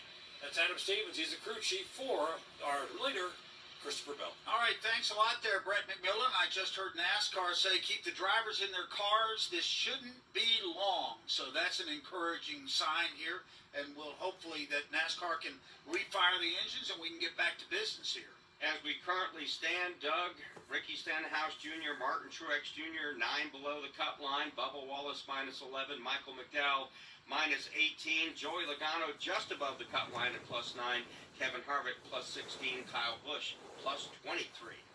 Now let's go back on the pit lane to Brad Gilly. Matt McCall is the crew chief for Brad Keselowski. You guys just came in and pitted at the end of the stage. Brad said his car felt a little bit weak in the center of 1 and 2. How do you fix that? Yeah, you know, running the bottom there, you got to be pretty free to stay on the bottom. So, you know, we try not to over-adjust too much, because when it moves up, our balance, we feel like we're pretty close to there. So make some small adjustments for the bottom and see if the top comes in, we'll be pretty good then. All right, a little bit of a varying strategy happening right now, the way the cautions have fallen. How do you feel about where you guys are? Yeah, I mean, it's going to keep shifting for sure. You know, there's some tire wear, you know, and then, you know, pitting or not pitting is going to come into play the rest of the night, you know, here. So I feel like 4 tires now. We can work on the car a little bit and hopefully move up and go from there. All right, thank you very much. There's Matt McCall, the crew chief for Brad Keselowski. All right, Brad Gilley topping out on top of the pit box down there with another update from pit road here as we try to push our way through this little bitty rain shower. For the most part, it seems to have gone away. A very, very light mist falling here at Bristol Motor Speedway. They do have one of the jet dryers out. They do not have the Toyota track drying vehicles out yet, but they do have the jet dryers trying to keep this track, some heat in the track, and keep it as dry as possible. Again, the track still looks very, very good, so it will not take much to get it again race ready. And again, everything is on a bit of a pause here at Bristol Motor Speedway, but not for a heavy rain. Back down to Alan Cavana. Tough night so far for 8-time Bristol winner Kyle Busch. Just firing off the handling, not there, really tight. They actually something of a strategy. This is awful. I hate this. Any fix that they made on the first pit stop just didn't work, and they weren't able to get the stage points, so they pitted again. So again, the strategy call was to try to pit early, get the stage points. Didn't work out so far, but Kyle Busch trying to find the handle on that car and see what they can do after this rain delay. All right, Alan Cavana, how about a weather update? You're out in it. Yeah, I am literally in the center, just about underneath Colossus, not quite underneath Colossus, and it is nice and dry. It's hard to see anything falling from the sky. That just happens to be where I am as I do my circle right here. I am an amateur meteorologist, so I think we must be close to getting back out there and drying this stuff off because nothing's falling on me right now. The hair, Doug, is perfect. Well, you're like the werewolf of London, man. Your hair is perfect. Let's go to Wendy Venturini. I'm with Chris Gale, crew chief for Ty Gibbs, currently in the 4th spot. Chris, what does this do for your psyche as a crew chief? And tell us what you have discovered about your race car so far. I think it's really good. I think that Ty's been exceptionally restarting tonight. Like, if you look at those restarts, he's been gaining 4 or 5 spots each time. So, you know, to be sitting in this position where we've got the best tires, got, 113 laps left in the stage, it's going to be exciting. I think he can go win this stage, right? And that's kind of been our goal when we missed the playoffs, was let's go win one of these races, and this is one where he can go do it tonight. Now, the fans are tuned in. They've been waiting patiently to go on and off this racetrack. How about you as a crew chief? How does this do for your brain right now? Yeah, I think we kind of went into this race knowing that this could happen tonight, so I think it does kind of like you wind down and then wind back up. I think it's a much bigger deal probably for the drivers in the cars, you know, that are probably hitting a lot bigger adrenaline rush than what we are, so I try to stay pretty chill in the pit box, so it won't be a big deal. All right, that's Chris Gale, crew chief for Ty Gibbs, and they are uncovering our race cars from what we hear on the front stretch. Thanks a lot, Wendy Venturini. Great job by our O'Reilly Auto Parts pit reporters catching up with some of the crew chiefs. They've told the teams to go ahead and uncover the cars. They're allowing one crew member to go out and wipe off the windshield, and they've told these crews also double check and make sure all the window nets are 100% secure before we send them back out. It is not raining right now here at Bristol Motor Speedway. All good news, and again, we're getting a good in-car camera view of Joey Logano right now, and again, helmet on, totally focused, and of course, a man who knows what it's like to go through the playoff pressure, come out the other side with a couple of NASCAR Cup Series championships. By the way, for Christopher Bell, stage win number 3 on the season for him. And Doug, Goodyear brought the same left side combination they had here a year ago, but they had a new right side designed for a little more wear and fall off. Ross Chastain, Ryan Blaney, Ty Gibbs did the tire test here. I believe that was back in June. And it looks like this combination has really provided for some great racing tonight. And it's proving to give the crew chiefs, I guess how you look at it, either more options or more headaches. A little more flexibility. They got more to think about. No doubt about it. You know, I look at the dynamics of the season. Well, first, before we get to that, let's go down to Brett McMillan.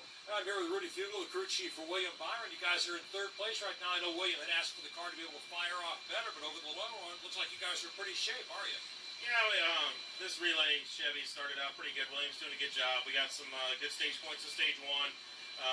You know, we're on a little bit older tire here, so we'll see how it fires off and try to get some more stage points in stage 2. So long race, just trying to just stay on top of it and do what we got to do. All You guys are in pretty good shape as far as moving into the next round of the playoffs. How does that affect your strategy as the day goes on? Yeah, we're pretty good. I would like to be able to tell them locked in yet, but officially, mathematically, we're not yet. So we'll still be smart and just try not to make any dumb mistakes. And then once we hear that locked in word, we'll go race like hell. I appreciate your time. Good luck rest of the way. That's Rudy Fugel, crew chief for William Byron. All right, thanks a lot there, Brett McMillan. Mark, you were talking a moment ago about the points situations right now. You've got the regular season points winner in Martin Truex Jr. in a real pickle here tonight. I mean, he's got a tough spot to be in, and it's going to get touch and go for him the rest of the night. You have the defending champion. Also, nothing guaranteed for Joey Logano right now. He's the first car above the cut line, and that's one of the things I love about this sport is the unpredictable nature of it. You have the defending champion, may not make it out of this round. You have the regular season champion, also not in great shape to get out of this round. And it's not like so many other sports where you get dominant teams and they just get locked in. You can disappear from this in a heartbeat. You absolutely can, Doug. And that's what makes the NASCAR playoffs so unique. You're fighting with, at this point, 16 or 15 other drivers if you're in the playoff. You've got the other competition, and then, of course, you've got all the other things that could happen to you during a race, both good and bad. And it just absolutely blows me away that with 36 playoff points, Martin Truex Jr. is in this kind of trouble. And the fact is, he has a fast car, but look at the bad break again. This is racing. 3 laps is all he lasted last week at Kansas. Cut a tire and hit the wall. Anything can happen in this sport, even to a guy who's won 3 races and won the regular season championship. For a lot of these teams, I think they are glad they're out of stage 1 because for some of the top teams coming in here, it would have taken crashing out in stage 1 to probably knock them out of the playoffs. So they're probably relieved. Let's give you the field as we are under the red flag here, but I bet you they're going to pull that very shortly. Christopher Bell is the race leader. Kyle Larson is second. Third, William Byron. Ty Gibbs, fourth. Fifth, Chase Elliott. Chris Buescher is sixth. Seventh belongs to Michael McDowell. Ryan Preece, eighth. Ninth is Alex Bowman, and Ryan Blaney rides 10th. Denny Hamlin currently 11th. 12th, Ricky Stenhouse Jr. Carson Hocevar, the rookie, currently 13th. Then 14th, Eric Jones, his teammate at Legacy Motor Club. Eric Almirola, 15th. 16th, Ty Dillon. David Gilliland is 17th. 18th, Kevin Harvick. Austin Dillon, 19th. 20th, Daniel Suarez. Harrison Burton rides 21st. 22nd, Corey LaJoie. He spent a lot of time at the front of this race today. LaJoie has actually led 48 laps. Ryan Newman is 23rd, 24th, Ross Chastain. Bubba Wallace, 25th, Brad Keselowski, 26th, 27th to Tyler Reddick, 28th is Kyle Busch, 29th, Martin Truex Jr. and Joey Logano, 30th. 31st, Chase Briscoe, J.J. Yeley, 32nd. Then it's Justin Haley, 33rd, A.J. Allmendinger, 34th, the last car on the lead lap. -1 in 35th, B.J. McLeod, -3, currently last in 36th, Austin Cindric. That leaderboard update brought to you by Hunt Brothers Pizza, where we love racing and we love pizza. Visit HuntBrothersPizza.com or download the new Hunt Brothers Pizza app. One thing else that we love is the sound of the cars refiring down on the pit lane. The lights back on the pace car, and it looks like they'll be pulling that red flag in here momentarily. Let's go back down now to check in with Brad Gilley. It's really interesting scanning some of the teams during this red flag because the only way they can communicate with their drivers is over the in-car radio because they stayed in the race cars. Phil Surgeon kept Ross Chastain out for the entire first stage, and it paid off with a 6th-place finish in stage 1. As they were talking under this red flag, Phil Surgeon told him, look, I've been looking at the data to see where you can pick up speed.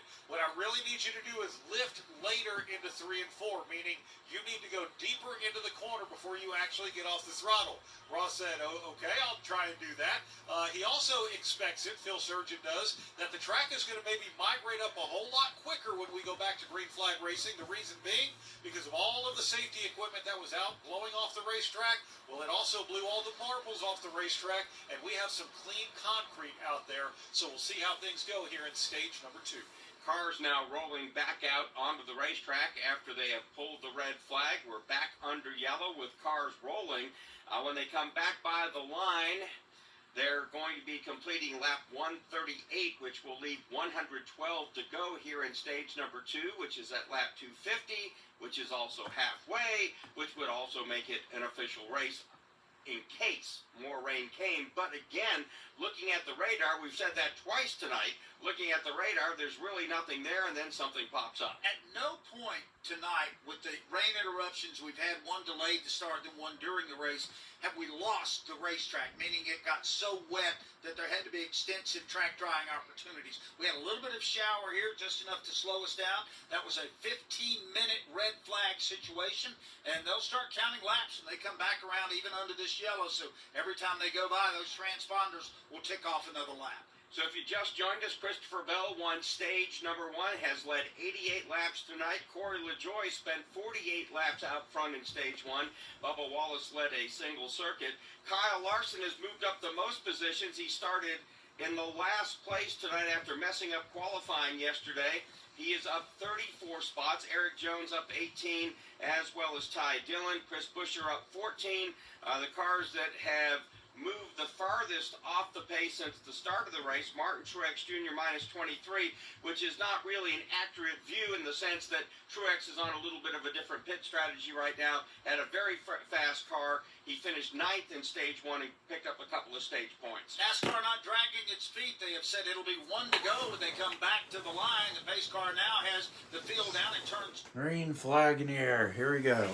Finally. Jesus, mother of God. All right.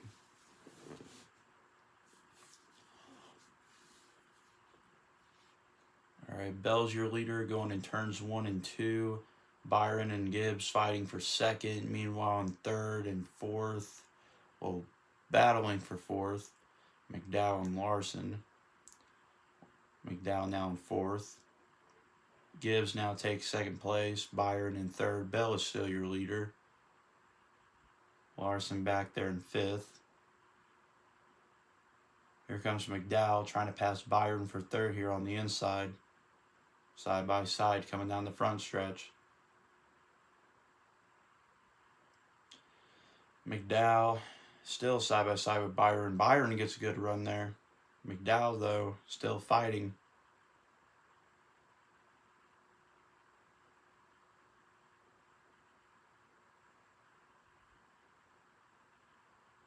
Bell still your leader. All right, it's just boring. Here we go. Car of Ty Gibbs. Ty will flash into the, or rather, William Byron. He will flash into the 2nd position. William Byron down on the bottom of the racetrack, but right in his tire tracks in an identically painted car is Ty Gibbs. Now Gibbs works to the outside of Byron in 2. Wow, Ty Gibbs looks like he was shot out of a cannon down the front stretch. He's got a half car length advantage in over 2nd place. Now, 3rd place, William Byron. What a move by Ty Gibbs. He blasts around the outside of William Byron, put him in the number 2 spot, and now Michael McDowell inside of Byron as they fight for 3rd. Michael McDowell needs to win tonight to move on to the next round, and he's still putting himself in position to do that. Side by side with Byron for 3rd. Christopher Bell is on the point. The guy that has lost spots here, Rob Albright, is Kyle Larson. He has. He's got the oldest tires from the bunch right back in that. Wow, 400 people are back. Here, let me just start talking. That way more people can leave. Y'all are enjoying this, aren't y'all? Y'all are enjoying me talking. Y'all are enjoying this. Just watch. People are going to leave. Just watch. Just watch. Prove me wrong. People are going to leave. As soon as I start talking, watch. People are going to leave. Bell's still your leader. Gibbs in 2nd. Byron 3rd. McDowell 4th. Larson in 5th. Chase Elliott in 6th. Buescher in 7th. Bowman 8th. Hamlin 9th. And to round out your top. Look at that. What I just say. People are leaving. People are fucking leaving. I've proven my fucking case. Case is fucking closed. I've proven my point. I've proven my fucking point. Jeez. Bowman, now he's got to worry about Denny Hamlin in his tire track. Right for the 8th position. Radio is so delayed. Well, now beginning to rumble toward the front. Bowman behind, but he's getting heavy pressure from Hamlin. Hamlin peeks to the outside, can't get it done. Right behind Hamlin, Ricky Stenhouse Jr. getting some pressure from Ryan Preece. Stenhouse Jr. not lately has had good races at Bristol, but in the past he's had a couple of second-place finishes, and he's still battling to try to make his way into the next round for playoffs. Watching a car that's stuck up on the outside and struggling, and that's Kevin Harvick. He's trying to stay with Kyle Busch, but Busch is down on the inside, and Rob Harvick's having a hard time getting down to the bottom of the track. About 5 rows behind him, Ross Chastain has also lost a bunch of positions. These two drivers battling to stay in this playoff picture. Harvick still stuck on the outside. Kyle Busch now trying the outside lane as he puts pressure on Tyler Reddick. Behind him, Chastain as well, trying to move to the top. And Harvick continues to battle. That car is not handling well at all. It looks like he may lose another position in turn number 3 to one of the... As they like to say, that car is not down in the racetrack, Mark. You can tell he's kind of skating along the surface, almost like he's driving on ice and everybody else is on pavement. Kind of slip sliding away right now for Kevin Harvick, and he has to be careful again. Had only 7 points to spare coming into this race to move on to round 1. Right now, he's in a fierce bout. I want to hear the race, not you, bro. How about this? Eat my fucking dick, you stupid fucking piece of shit garbage. Racetrack now, trying to fight his way around the Ty Dillon machine, or rather that's Kyle Busch getting around Ty Dillon here. Kyle Busch battling for position as Harvick continues to struggle. Busch down the back straightaway now. Will bypass the machine and Ty Dillon in 3. Eric Almirola currently running in the 13th spot, has a little bit of a traffic jam. Oh my god, Amarola's running. Just shut the fuck up. And Corey LaJoy. Gilliland and Hocevar both the lap down earlier have gotten themselves back on the lead lap and putting themselves pretty well on the top side of the racetrack and turn 4 behind him. All right, Kyle Larson just picked up another spot, move him up to 4th. He got around Michael McDowell. Larson riding at the bottom of the racetrack. William Byron riding in about the middle groove. Just so right now, fucking delayed. Up is a battle for 3rd. Race really spreading out. It is the 2 Toyotas, 1-2, halfway down the back straightaway. 5 car lengths of separation and 20 car lengths back to the 3rd place machine of Byron. Things are spreading out, and Rob Albright, the track is widening out right now. We see 3 lanes being used. Yeah, we didn't expect to see much happening in the middle groove. We expected the bottom and the top, and several cars are now working at the middle part of the racetrack. Don't think it'll be long here before Christopher Bell starts catching lap traffic again. Riding around in the back right now, that's going to be B.J. McLeod. He is in the 35th spot, and Christopher Bell is going to catch him here momentarily as we'll take a timeout after we'll tell you the top 5. Christopher Bell, Ty Gibbs, William Byron, Kyle Larson, and Michael McDowell. Oh, shut up. Brake Best Select Pro brand raises the bar for the best aftermarket domestic brake pads and rotors available.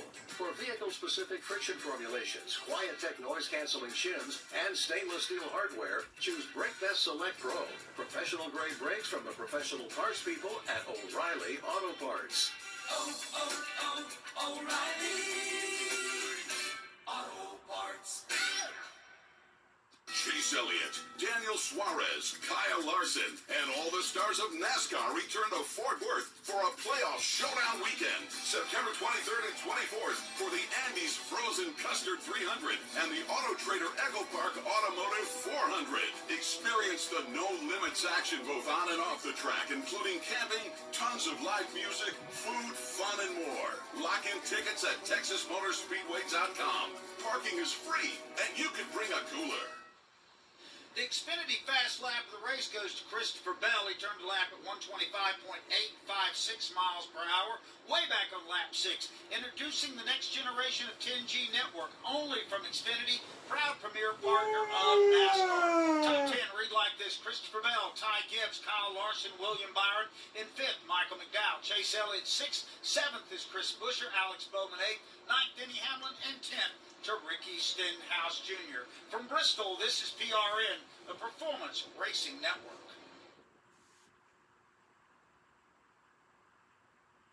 Hi, this is Doug Rice, host of PRN's Behind the Mic, a podcast where we talk to the top sportscasters from all over this country. People like Tim Roy, the voice of the Golden State Warriors. It made it so much more interesting and so much more challenging in the sense where you knew that this team was, moving in a historical direction. Marty Brenneman, the longtime broadcaster for the Cincinnati Reds. Our engineer, Dave Armbruster, who was with me for 46 years, said, I've just gotten a call from the clubhouse. Lou wants you to put an open appeal out on the air and ask Tom Browning to come back to the ballpark. Ben Ingram, the play-by-play voice of the Atlanta Braves. Winning the World Series, that was so much fun. It was the most fun I've ever had in my entire life. And who wouldn't want to repeat that? Broadcasting is easier. What we do is easier when the team that we're covering is performing well. Remember to check out PRN's Behind the Mic and hear from the great voices of sports wherever you listen to your favorite podcast.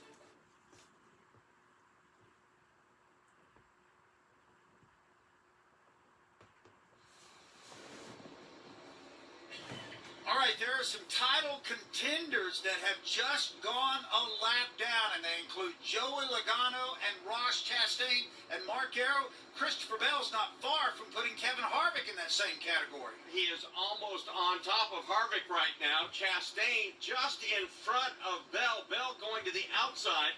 So Chastain trying to get by Harvick to buy more time, but Bell now goes to the outside of Chastain and is on the back bumper of Kevin Harvick. Christopher Bell's Toyota will go anywhere he wants to point the nose of it.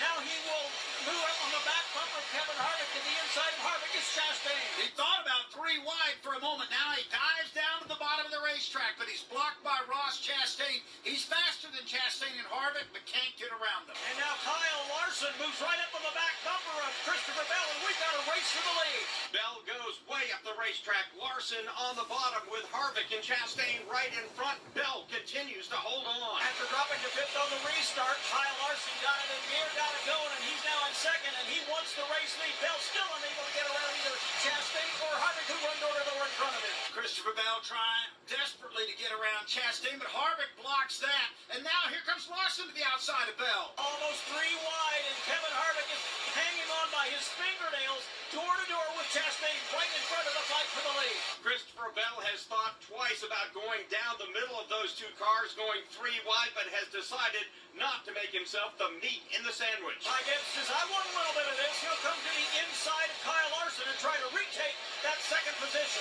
Christopher Bell has now gotten around Kevin Harvick, but he's still worried about Kyle Larson. Ross Chastain is directly in front of the windshield of Bell. Chastain will run the bottom lane all the way to the top as Christopher Bell for the moment. Chastain 2 car lengths in front of the race leader.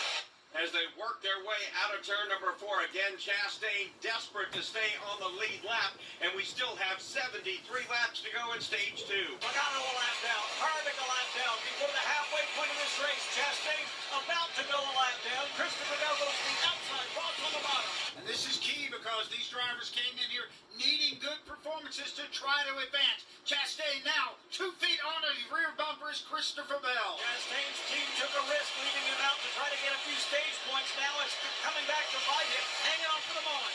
Larson to the outside now of Christopher Bell at the start-finish line. It is Larson on the outside, the new leader of the Bass Pro Shops night race. From worst to first, Kyle Larson takes over the race lead. Bell will settle behind him, and now Larson will try the tough task of getting around Ross Chastain. They both go to the high side. Bell follows Larson around. Larson had a great run. Now Christopher Bell's got to start worrying about Ty Gibbs, who's coming on in third. J.J. Yaley is in the mix. He momentarily ran alongside Ross Chastain. He now separates Chastain from race leader Larson. Top 3 cars now broken away from 4th place, William Byron. Larson has the lead. Bell is in 2nd place. Ty Gibbs on the move in 3rd. Kyle Larson drops to the bottom of the racetrack and try to put Yaley a lap down. That allows Chastain to move about 6 car lengths ahead of the race leader. Chastain right now the last car on the lead lap. About 5 car lengths up on Kyle Larson. Larson has 2 car lengths on Bell and 1 over Ty Gibbs. Give J.J. Yaley a lot of credit. He is battling hard to stay on that lead lap. He'll lose that spot now. Chastain will sit about a half dozen car lengths ahead of Larson. Larson pulls him quickly. Michael McDowell trying to keep his hopes alive has just fought his way past William Byron, move him up to 4th. The leader's off turn number 2. Kyle Larson now closing rapidly on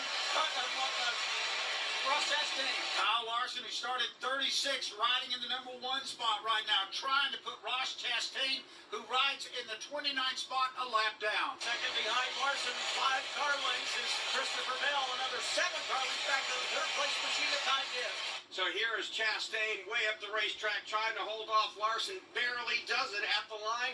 Larson again trying to put him a lap down in turn 2. Good thing for Ross Chastain, even if he goes a lap down, it will be a while. Holy fucking shit, the radio's actually delayed. I'm done. I give up. I give up fucking trying to sync it.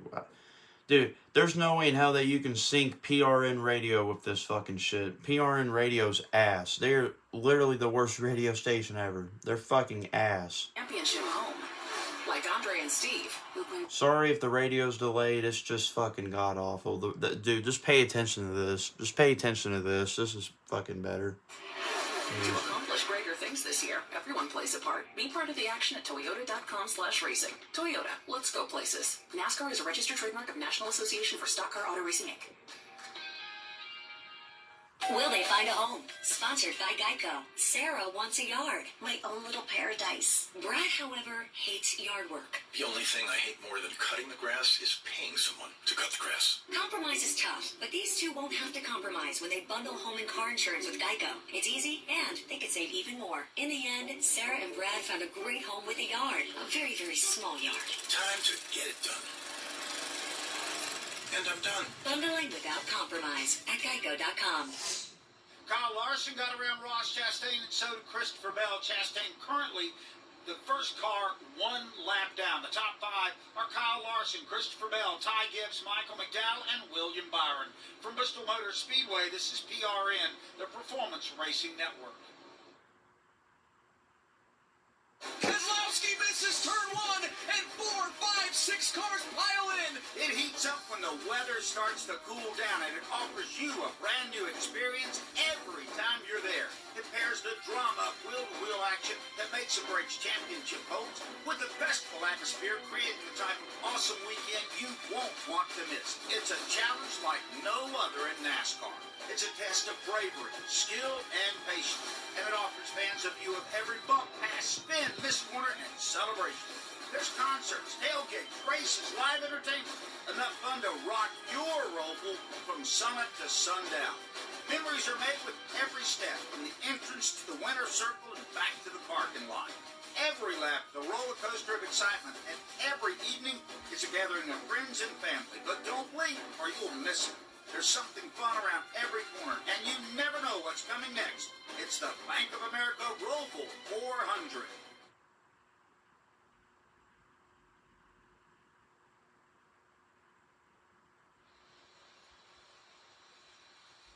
So Kyle Larson has put Ross Chastain down a lap. He doesn't want to see anybody else go -1. Well, guess what? They've caught Chase Briscoe. Also back there, you've got Martin Truex Jr., Doug, only a couple of cars ahead, and this could have major implications for the regular season champion, currently only 2 points above the cutoff line and may be in danger of going a lap down. Let's check in with Brett McMillan. Hey, Todd, as you talked about earlier, Joey Logano has already got a lap down. Before the last stage ended, before the first stage ended, we talked about when Logano was complaining the car just wouldn't turn. That situation hasn't gotten any better at all as he continues to drop through this field. Back in the 30s now, running in 31st position as we talked about a lap down. Also, Austin Cindric has been having his problems since being involved in a wreck. Now 4 laps down, he's complaining he's got a pretty severe vibration when he tries to run the high side of the track. It's going to get tense here in the third and final stage when we get there. We already have 3 of the title contenders a lap down. Ross Chastain is in 29th. Joey Logano is 31st. 32nd is Kevin Harvick. And Christopher Bell just got back around Kyle Larson during that update. So he is back to the point. So the new leader is Christopher Bell and his Toyota. And they're chasing around this racetrack, trying to put Ty Dillon down a lap, Chase Briscoe down a lap. Harrison Burton lost a lap early, got a free pass. He is in danger again of going down a lap. Then up ahead, Justin Haley Then Daniel Suarez, and then you get to Martin Truex Jr. and Doug, only a couple of cars ahead of him. You got guys like Kyle Busch back there, Bubba Wallace, Tyler Reddick. Again, major implications when it comes to the playoffs right now here in Stage 2. Rob Albright, you said all night that Christopher Bell can go about wherever he wants to. And he's got to go to the bottom this time as Chase Briscoe being a pesky pass, and to the bottom goes Bell one more time as they're side by side. As they work their way across the stripe, Briscoe clinging to the lead lap with 47 to go in Stage 2. Briscoe held up Kyle Larson. That's it. What enabled Christopher Bell to get back to the race lead. Bell still unsuccessful in getting around Briscoe. Bell down on the bottom of the racetrack, Briscoe on the high line, and immediately in front of them is Harrison Burton. Once again, Bell dives to the bottom. Bell has no room to clear up in front of Briscoe. Briscoe gets the good momentum off turn 2 and hangs on for the moment. Here's Briscoe way up the top of the racetrack at the line. He still is on the lead lap. He's trying to get by Harrison Burton as he holds off the Christopher Bell machine. As Bell is unable to get around Briscoe, Larson not closing. He's still about 5 car lengths behind Bell. I don't think Kyle Larson wants any part of this right now because it's really tense there as Bell is fighting for every inch of real estate. He is yet to clear Briscoe. He's probably feeling a little bit better about the fact that he was not able to get around Chase because having the same difficulty as Bell. But Chase Briscoe this time blocked by the slower car of Harrison Burton, so Bell gets a twofer. He gets Briscoe down one as well as Harrison Burton. And that means Larson now's got his work cut out for him. He'll go all the way to the top as he sits now behind the side-by-side battle between Briscoe and Harrison Burton. Well, that's a big break there for Christopher Bell getting around both of those cars, and they kind of provide a roadblock here for Kyle Larson. And now Christopher Bell will chase after the lap car of Justin Haley. Larson gets alongside Briscoe right behind the machine of Harrison Burton. Still unable to get by those cars. Man, he is caught in some heavy traffic. They swing around B.J. McLeod. That'll break it up just a bit. Larson again trying to get inside of Harrison Burton, who's down one lap. Meanwhile, that has enabled Christopher Bell to pull it out to about a 15-car length lead over Larson. Next in his gun sights will be the car of Ricky Stenhouse Jr. and A.J. Allmendinger. Yeah, that's the best advantage that he has had in this run right now as he rides up the racetrack right now and trying to make the move on Justin Haley and get him a lap down. He is about 6 car lengths back. Haley right now rides in the 25th position, the last car on the lead lap. Here goes Bell. Christopher Bell has had a flawless night in the first half of this race, and he's got a car that has been documented several times. He can go anywhere he wants to, bottom, top, or even the middle. When they hit the stripe, 38 laps to go here in stage number 2, and there could be a sticky problem right now developing for Bell in the sense, Doug, he could very well catch Martin Truex Jr. here at the end of the stage. He certainly doesn't want to put him a lap down, but Keselowski's in front of him, Bubba Wallace is in front of him. He may have to still go on the attack. He's now trying to get Justin Haley down a lap in turn 2. As Christopher Bell has been battling to put cars a lap down, Truex has extended his position on the racetrack to nearly a full straightaway ahead of the race leader. Well, since we've got a little bit of a cushion up on the point, let's give you a full field rundown brought to you by eBay Motors. Christopher Bell leads by 1.8 seconds. That's the biggest lead anyone's had tonight. Ty Gibbs is third, Michael McDowell fourth, Chris Buescher is fifth. 6 belongs to Denny Hamlin. Carson Hocevar, really nice run for that guy in the Legacy Motorsports. Number 42 is 7th.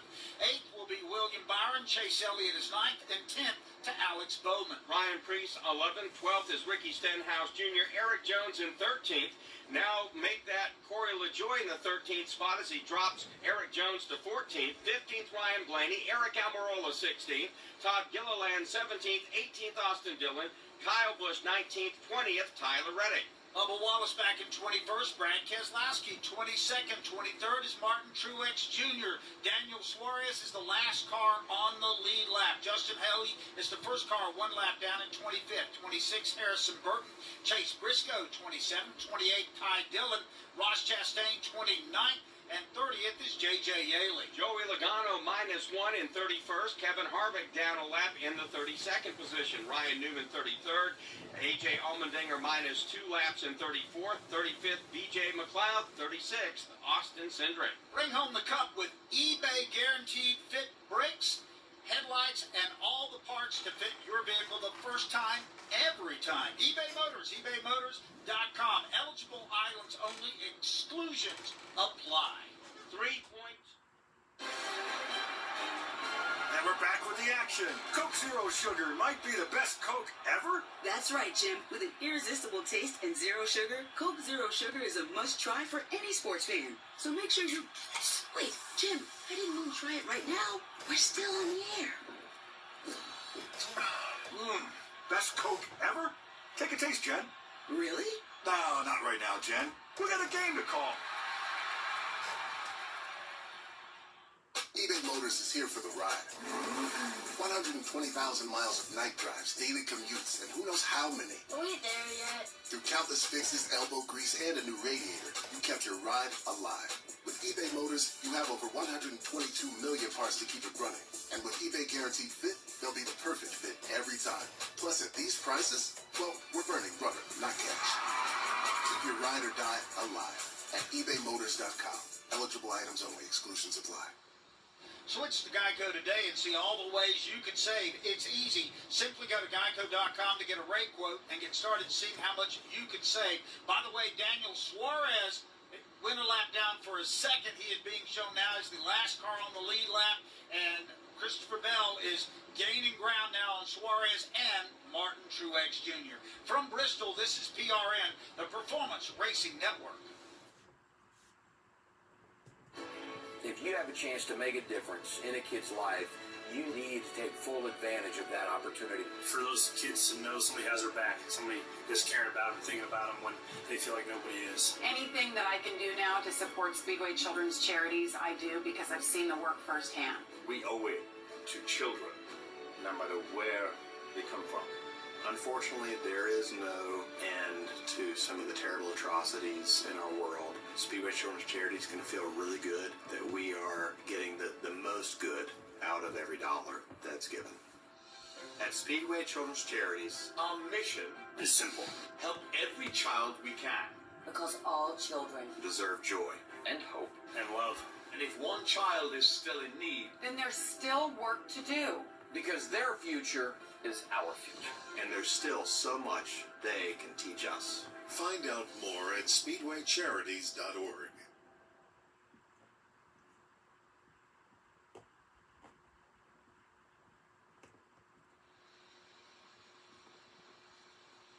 We're back at Bristol Motor Speedway. 20 laps to go in stage number 2. Christopher Bell, the leader, trying to lap Daniel Suarez. Up ahead, his teammate Martin Truex Jr., the regular season champion who was desperate to stay on the lead lap. Doug, that was a gap.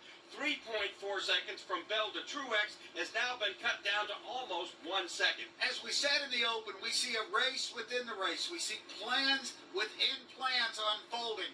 Does Christopher Bell want to go up and put Martin Truex Jr. a lap down? Only if he's assured that Truex would be the last car on the lead lap and then therefore inherit the free pass when we get into the end of stage 2. I think that could be the way they try to work things out. Here is the conundrum for Bell as he's still trying to lap Suarez. They're pulling up now to this big pack of traffic. Truex is there, Kyle Busch, Brad Keselowski, Bubba Wallace, all playoff contenders. They're fighting to stay on the lead lap, and Christopher Bell has to decide, do I attack or do I ride? Because he's currently 2 seconds ahead of second place Kyle Larson. Rob, with 17 laps to go here in this stage, this is going to get sticky because Bell wants to get around Suarez, but as Mark said, there's a gaggle in front of him. Well, and maybe Martin Truex Jr. can make it a little easier decision for Bell.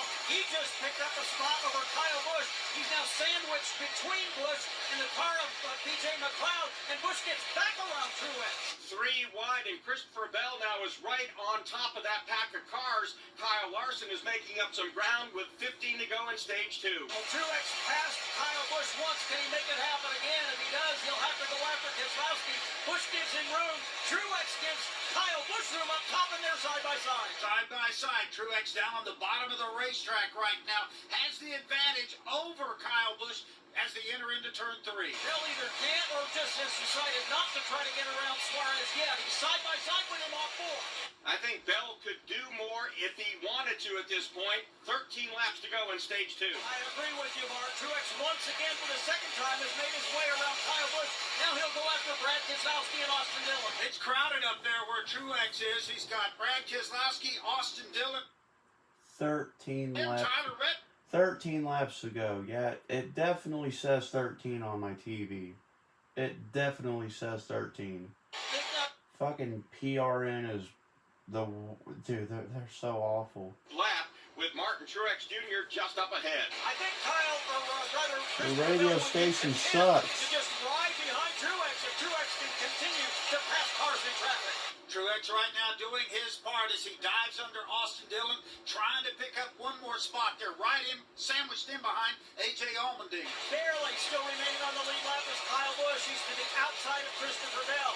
Bell now sees right in front of him the slower car of A.J. Allmendinger. Kyle Busch now trying to use the lap car of A.J. Allmendinger as a pick. He's able to hold off Bell. They're back to 1 with 9 to go. And a pesky Daniel Suarez got right to the back bumper of Christopher Bell, nearly hit him in the back end as both try to make their way around Allmendinger. Rob, you said tense a moment ago. This is getting tense here at the close of stage number 2 as Christopher Bell, he would love nothing better than to put Kyle Busch a lap down. I think that's the case, and it might just work out that Martin Truex Jr. will be able to stay on the tail end of the lead lap. He's right on the back bumper of Austin Dillon. Oh, by the way, Kyle Larson has gone from 3 seconds down to 1 second as, again, Bell deals with heavy traffic. 7 laps to go now in stage 2. And I'm sure that racing to Christopher Bell is being kept apprised by the spotter and the crew chief, his gap over second running Larson. By the way, shout out to Carson Hocevar, who right now rides in the 6 spots here in the closing laps here of stage 2. Kyle Hocevar has just been so impressive in his handful of runs in this machine. He is still battling to the high side of the racetrack, making his way around Michael McDowell. They come to the stripe. 5 laps to go in stage 2. Bell again trying to put Kyle Busch down a lap, so far unsuccessfully. Bell wins stage number 2. Ahead, Truex has made his way past Austin Dillon. Really good stuff going on here. I'm gonna mute the fucking radio because it's just hurting my head with how fucking off it's so off. It's so off. It's not even funny. It's just fucking awful. It's so delayed.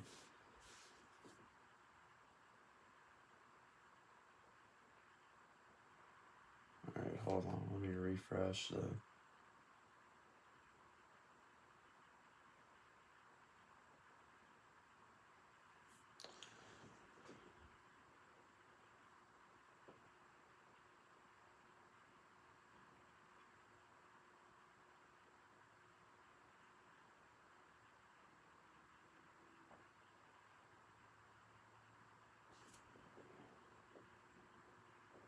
Turn 4, 1 lap left in the second stage. Half a mile for Christopher Bell to put a lap on Kyle Busch, and closing on the pair of them, Daniel Suarez would like to get back on the tail end of the lead lap. And it gets a little sketchy here in the closing laps of this particular stage as they wait to come back around and catch the green-white checkered flag. It waves for Christopher Bell. That'll be his 4th stage win of the year. He has won back-to-back stages here tonight. The rest of the top 10 here at the conclusion of stage 2.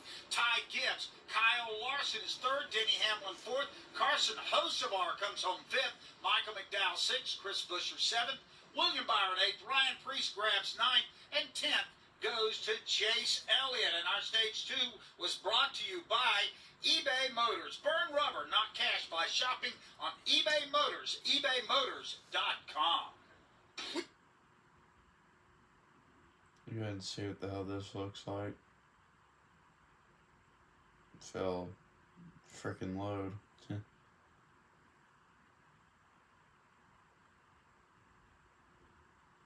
Don't be a multitasker. Don't drive distracted. A message brought to you by the National Highway Traffic Safety Administration, Project Yellow Light, and the Ad Council.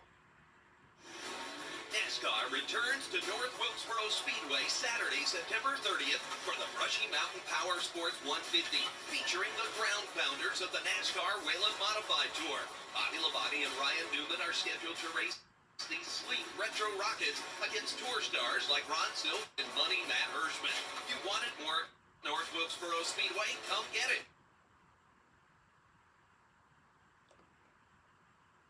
Hell, it's even worse on the NASCAR website because all it does is fucking cuts out. Literally, that's all it does. It's not what I'm wanting. Why is it popping up a fucking random ass screen?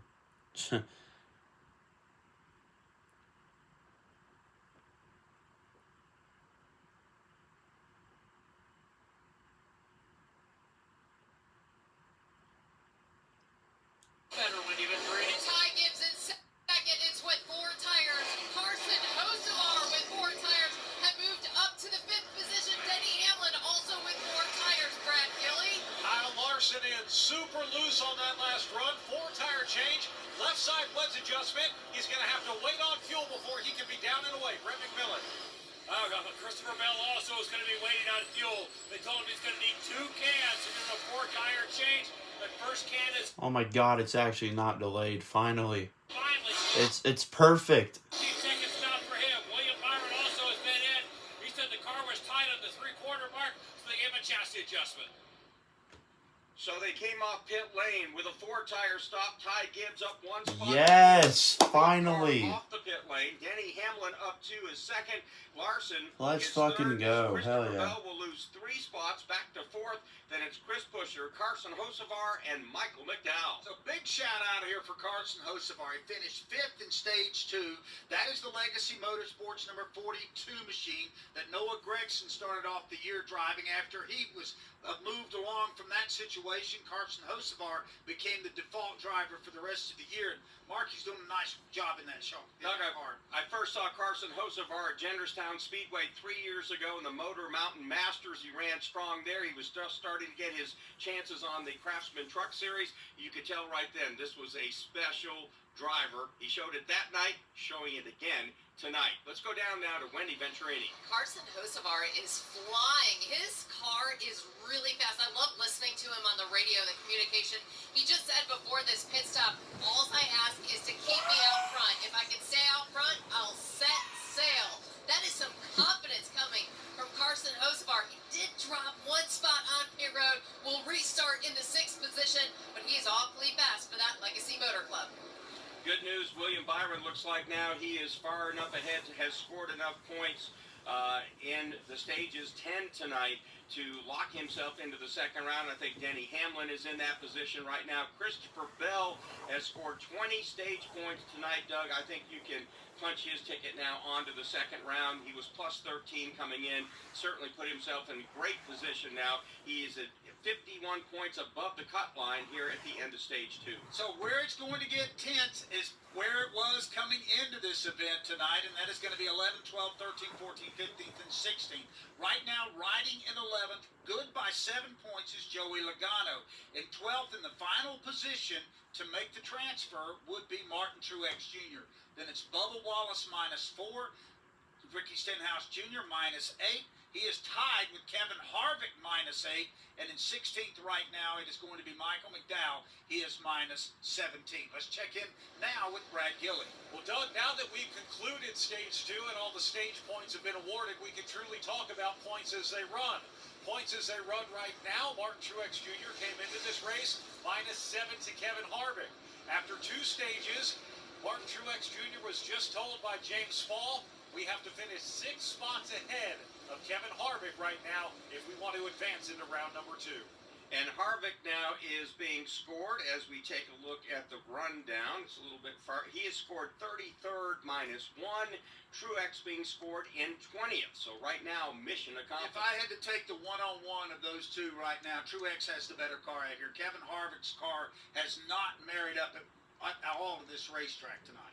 And, surprisingly, because Harvick is one of the best here. So, again, Bell is plus 51, Keselowski plus 42, Buescher plus 34, Blaney plus 31, Kyle Busch plus 23, Chastain plus 19, Joey Logano plus 7, Truex plus 4. Then you have, as Doug just mentioned, Wallace -4, Stenhouse -8, as is Kevin Harvick, McDowell -17. The plate is now set for the final stage at Bristol and the end of round 1 of the Cup Series playoffs. So if you're a Denny Hamlin fan or a William Byron fan, you can exhale. They have made their way into the round of 12. We have 4 cars locked into the round of 12. They are Kyle Larson, and last week's winner, of course, Reddick, Denny Hamlin, and William Byron. We've still got 8 spots up for grabs here tonight and about 241 laps to decide which drivers will grab those. Pace car dives onto the pit lane, filled in the Geico restart zone. Green flag is out. From the outside, Ty Gibbs gets a great restart, but Denny Hamlin drives up to the driver's door. What the hell? Gibbs in turn number 2. Gibbs has had a great night thus far as we cross the halfway point, but he's got Hey, whoa, hold on. Now the radio's ahead of the fucking race. What the hell? Ty Gibbs This is different. from Denny Hamlin. The battle is for third between Chris Buescher and Larson. Chris Buescher qualified 20th and won here a year ago. He qualified 20th tonight, and now he's battling for the 3rd spot. As they work their way up turn 4. Trouble in turn number 3. Several cars collected in this incident. Joey Logano, significant damage. Avoiding it was the machine of Kevin Harvick. Oh no, LaJoy. Oh God. Worst of that, left rear tire is all askew on that machine. So for Joey Logano, this might be done. Here, he's done. There's no way. That car right now, it broke. Oh, bro, Joey's out of the playoffs. Logano's out of the playoffs. Oh God. Well, wait. Does that mean Bubba Wallace or Kevin Harvick has a chance to go in the round? Oh my gosh! You've got to be kidding me. You've got to be kidding me. Bubba Wallace might have a chance to go into the next round. I'm just saying. That actually started. Corey LaJoie got out of shape, bumped into Eric Jones. He went down, hit the inside barrier on the back straightaway, then backed into Joey Logano in that left rear tire, which is why it is so heavily damaged. And right now, let's go down to our O'Reilly Auto Parts pit reporter, Brett McMillan. And Joey Logano's come to a stop in his pit stall, and the crew has taken a look at it, as you guys talked about. The left rear tire is pointed out in about a 45-degree... The fucking axle and toe link or whatever, it's fucking broken. It's broken, okay? Working with any sense of urgency at this point in time. I think they have concluded that there's nothing they're going to be able to do about this. And Joey Logano may in fact be done to get the crew jacked it up. They're going to jack it up.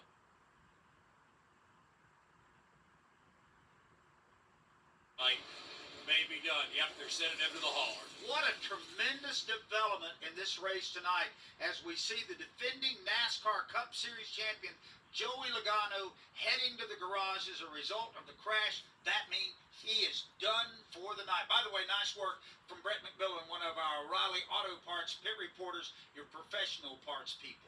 Doug, and this could mean he's going to get knocked out in round number 1. The defending Cup Series champion may not make it out of the opening round of the 2023 playoffs. In our scoring right now, Doug, he's only 2 points above the cut line. He's going to need some of these other guys to drop out in a hurry for him not to get knocked out. Let's go back down now to Alan Cabana. The car that started the caution was part of the caution. Corey LaJoie having such a great night back down here for a second time. Has some splitter damage in the front. Had to fix the diffuser in the back by putting that up. They have a saw in hand, but they don't think they're going to use it. The bumper, the damage, it's okay. Corey LaJoie back out there on the track again. Man, what a sight to see right now. Joey Logano pull that Shell Pennzoil Ford into the garage area, just dragging the left rear tire. It is just almost completely broken off the car in the rear of that machine. Just an unbelievable bad break for Joey Logano. And he will continue to fall down the running order as these caution laps go by because he had to take the car to the garage as a result of a crash. So we'll see where Joey's going to wind up on the night. But for right now, an abysmal night for NASCAR's defending series champion, Joey Logano.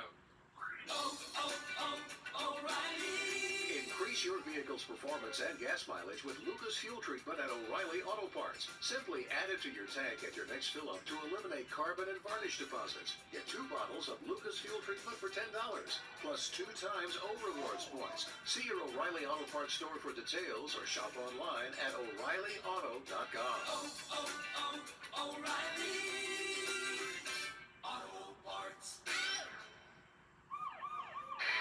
Unit 20, what's your location? Yeah, we're 1 pump over from the suspect. He's fueling up at Sunoco. Are you going to apprehend the suspect? Negative. We're fueling up too. With new Sunoco Go rewards, when you fuel, you save. So drop what you're doing, because rewards come first. 10-4, Unit 20. I'm heading over for rewards too. Download the Sunoco app. Sunoco, fuel your best. Terms and conditions apply. Our pit road is now open to the caution cars, a result of a crash that involved Corey LaJoie and Joey Logano, the defending series champion. Logano is headed back to the garage. The green light is open. It looks like most people are going to bypass this opportunity, so we'll take a local break. This is PRN, the Performance Racing Network. Hey there, it's Kathy Martindale and Paul Shadd on C-Max Racing Country Classic. Hey, we're back. Come on to Nashville. It's Kathy and Ben Skill. Who do you find it hardest to keep up with, musicianship-wise? I just feel like an adequate guitar player compared to some of the people that I just love and admire and really think are spectacular. The majority of the people that I learned to play the instrument from are still around.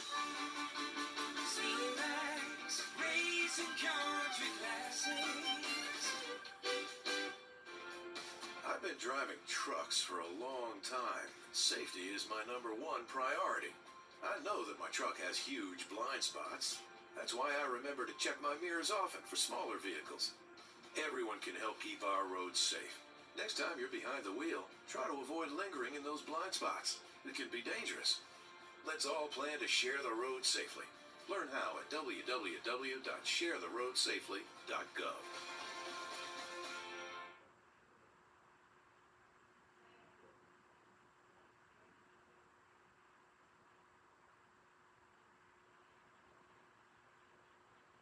We're back here at Bristol Motor Speedway, a stunning turn of events for the reigning NASCAR Cup Series champion Joey Logano. Started the playoff with a 12th place finish at Darlington, was 5th at Kansas, but by crashing out here at Bristol Motor Speedway in a wreck that he did not start, he was an innocent victim, wrong place, wrong time, and it looks like he is going to get cut here in round number 1, right now being scored 2 points below, or rather now 1 point below the cut line, and he's going to drop down to probably the 34th position. So that's where he's going to finish, in 34th. Ty Dillon's out of this race. He'll be scored 33rd. So Logano can't drop anymore. Haley's out. Newman's out. So Logano will get credit for 34th. He's got to have some guys crash out of this race right now, like a Bubba Wallace, like a Martin Truex Jr., if they finish this race, they should be above the cut line. It's hard to see a scenario where Joey Logano finds his way back to above water. Joey Logano came in here with not much of a cushion. It was razor thin at plus 12. So he needed a good night. He needed a top 10 run. He's not been good here over the last couple of years. He's won a couple of races here, but it's been a while since Joey Logano owned this racetrack. And Doug, he was having a fairly lousy night. It wasn't like he was in contention. He was just scrambling all night long. And again, what a brutal ending to maybe to the playoffs this year for Joey Logano. So up front, it's going to be Ty Gibbs. To his inside will be Denny Hamlin. Next in line, Kyle Larson along with Chris Buescher. Also back there lining up will be Christopher Bell. Carson Hocevar down on the inside of row 3. And behind them it will be Michael McDowell as they enter the Geico restart zone. 229 laps to go, a long ways in the Bass Pro Shops night race. Green flag is back out. Ty Gibbs gets a good jump, but Denny Hamlin is right there in turn 2. Hamlin, the first car to restart on the inside to maintain pace with the leader. Gibbs hangs on by half a car length in 3. There are Toyotas up front. Ty Gibbs, he pulls everybody off of turn 4. Then it's Denny Hamlin, Kyle Larson, Chris Buescher, and now dropping down into 5th will be Christopher Bell. Christopher Bell just took a spot away from Carson Hocevar as he battles side by side behind them with the Ryan Preece machine. Ryan Preece, Michael McDowell, Hocevar 3 wide. They squeeze out of turn 4. Everybody's okay. They're back in 1. Carson Hocevar charges hard into turn number 2. High on the racetrack, maintaining a position for the moment over McDowell. It's the best battle back there right now for that 6th spot with Carson Hocevar up high, Michael McDowell down low. Carson Hocevar may not get this kind of finish, or he may. He's proving tonight, guys, he's the real deal, and he's a comer. as they work their way out of turn 4. Ty Gibbs now, 225 laps to go. It is still McDowell, Hocevar dueling it out for the 6th spot. Ryan Preece is right there as well. Gaps about 3 car lengths among the top 5. Gibbs, then Hamlin, then Kyle Larson, Chris Buescher, and Christopher Bell. Shout out to Legacy Motor Club. They couldn't find their way home for the first half of the season. They have 2 cars inside the top 10 tonight. Carson Hocevar rides 6th, and Eric Jones is the 10th place runner. That's a dramatic turnaround for this team, Mark, that's getting really no factory support.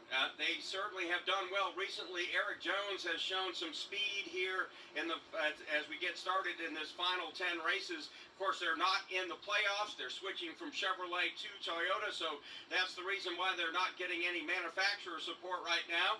As they work across the line, Ty Gibbs now has led this race for 23 laps, and Rob, right now, he's looking pretty comfortable. He is, and among the top 7, every one of them in turn number 3 going to the bottom of the racetrack. So the only car among the top 10 to run the wall, that's Carson Hocevar. Hocevar now actually picks up a little bit of advantage on Michael McDowell, and Hocevar will hang on to the 6th spot. McDowell rides in 7th, riding around back there in the 8th spot. A pretty good run tonight for Ryan Preece. Alex Bowman is 9th, and 10th will be Eric Jones, as we're well in now to the 3rd and final stage. 221 laps to go. If you're just joining us, we were delayed about 35 minutes by a light rain shower, interrupted for another rain shower for a 15-minute red flag. But since then, we've been going at it at a pretty ferocious pace here tonight. I've got us down for 5 yellow flags at this point for 46 laps. Right now, Chase Elliott battling with Eric Jones. That's for 10th, and he is backed up. William Byron is there. Behind them, so is Ricky Stenhouse Jr. and Doug Bubba Wallace. Bubba, just finished this, baby. It looks like you've got yourself a spot in round 2. Right now, the points as they are, and this really counts because we're in the 3rd and final stage, Bubba Wallace is 11th. He has moved up to the 11th spot, 3 to the good. Martin Truex Jr. is the guy on the bubble right now. He benefits from the fact that Joey Logano exited this. He is 3 points to the good. Kevin Harvick in 28th, -1 lap, Doug, is only -3 points. So he still has a fighting chance to move up, but it has been a major struggle for a former Cup Series champion here tonight, a man who's gone to victory lane at Bristol. Now Blaney nearly bumps into the wall here along the front straightaway. As his car got out of shape, it gets out of shape again in turn 2, almost smacked the wall, and Martin Truex Jr. nearly ran him over. A heart-stopping moment for Martin Truex Jr. He'll now down to the bottom of the racetrack and avoiding the machine of Ryan Blaney. Now Kyle Busch races to his inside. For a moment there, it looked like Blaney's car was reacting like a car that had a tire going down. He did manage to save it. Even NASCAR said, did he get into the fence there? So Blaney is able to maintain and continue his pace here. And we're watching Ty Gibbs. And this guy just continues to show us he's the real deal. This young man right now is got about a 6-car length advantage over his teammate Denny Hamlin, probably 15 car lengths over Kyle Larson. And I keep thinking back to our pre-race, I believe it was pre-race, not during a rain delay conversation that Brett McMillan had with Coach Joe Gibbs, talking about how impatient Ty is, and we're trying to, tell him, like, take it easy, it'll all come. Well, guess what? He said he didn't listen to me, and now he's out here leading this race and pulling away. 212 laps to go. Ty Gibbs is the race leader. Let's go ahead and take you through the field now that he's had a chance to settle down. Denny Hamlin rides 2nd. Kyle Larson is 3rd. 4th, Chris Buescher. 5th is going to be Christopher Bell. Carson Hocevar is 6th. Michael McDowell 7th. Ryan Preece 8th. 9th to Alex Bowman. And 10th is going to be Eric Jones. Chase Elliott 11th. William Byron 12th. Ricky Stenhouse Jr. in 13th. Bubba Wallace now 14th. 15th is Eric Almirola, Brad Keselowski 16th, Austin Dillon 17th, Tyler Reddick in the 18th position. Martin Truex Jr. has now fallen to 20th as he gets passed by Todd Gilliland. 21st is Kyle Busch. Kyle's not made much noise tonight. Harrison Burton is 22nd. 23rd, Daniel Suarez. Ryan Blaney, 24th. Last car on the lead lap is Corey LaJoie. He's 25th. First car 1 lap down, Ross Chastain. Chase Briscoe is 27th. Harvick is 28th. He's -1 lap. J.J. Ailey is 29th. -3 laps down, and 30th is A.J. Allmendinger. B.J. McLeod being scored 31st, -4 laps, -5, and 32nd is Austin Cindric. These next 4 drivers are out. This is the way they will finish. 33rd, Ty Dillon. Joey Logano, 34th. Justin Haley, 35th. Ryan Newman, 36. And that rundown brought to you by Bass Pro Shops and Cabela's, voted America's best outdoor retailer, is proud to stand alongside hunters, anglers, and leading conservation organizations to help ensure a bright future for our sporting heritage. And of course, tonight it is the Bass Pro Shops night race unfolding before our very eyes here at Bristol Motor Speedway. Just about 200 laps left to decide this one, and a lot still at stake. That transfer spot from 12th to 13th, the all-important one right now. Truex 3 points to the good, along with Bubba Wallace, also 3 points to the good. So Martin Truex Jr., Doug, running in the 20th spot. He cannot fall back to 24th or 25th because Kevin Harvick then could take over that final spot. So Truex not only has to finish this race, Doug, so he's got to play some offense and defense here the rest of the way, and we still have a long way to go, 203 laps and counting. So a lot of race left to go. We're about 3/5 of the way home here tonight at Bristol with a couple of rain interruptions as we watch this one unfold. Ty Gibbs putting on a nice show right now. Once the youngster got out front, he has really put on a good display. This is a great racetrack for him.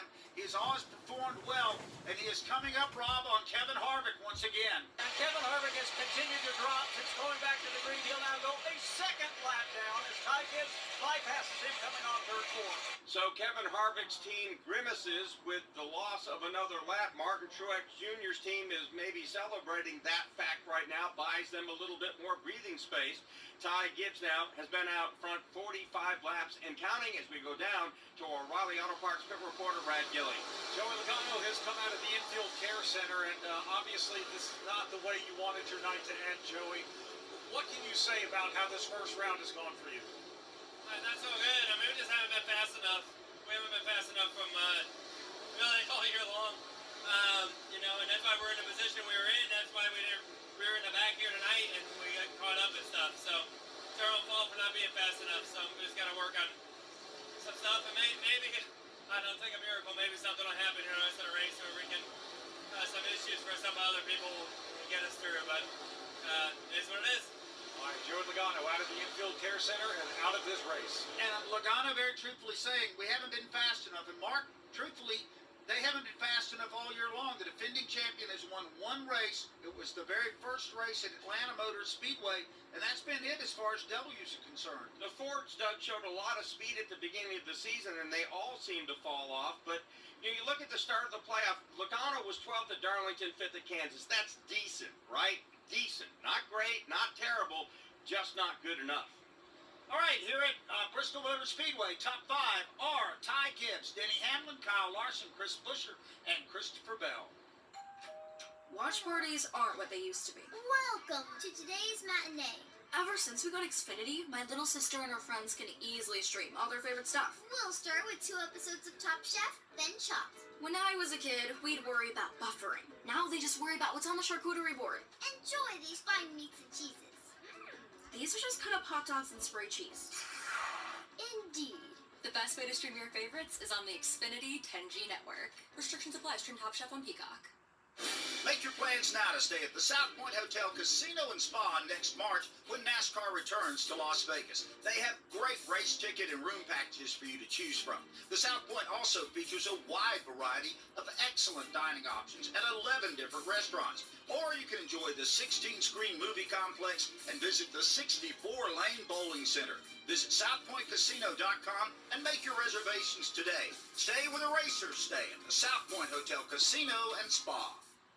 Ty Gibbs continues to lead by a half second over Denny Hamlin, Kyle Larson third, Chris Buescher fourth, and fifth is Christopher Bell. From Bristol Motor Speedway, this is PRN, the Performance Racing Network. Time to pull down on the handle and start rolling them here at Las Vegas Motor Speedway. The green flag flies at the Atlanta Motor Speedway. We're about to contest the Coca-Cola 600. We're racing at Texas Motor Speedway.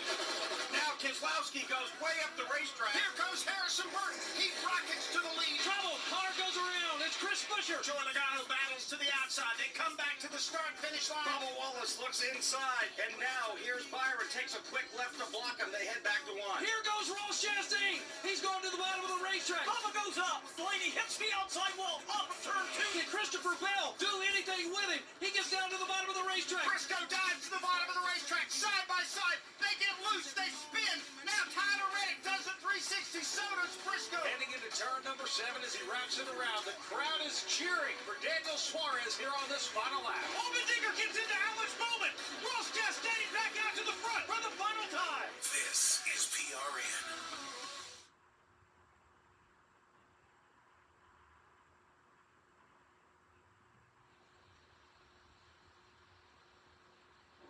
Nothing changed during the break. Ty Gibbs continues to lead over Denny Hamlin. Let's get a Sunoco fuel mileage update now from Brad Gillen. Well, Doug, you heard myself, Brett McMillan, Wendy, Alan Cavana talking about on that last round of pit stops that teams who were getting a 4-tire change were also told to wait on fuel. That's because they wanted to pack these cars really tight with Sunoco racing fuel.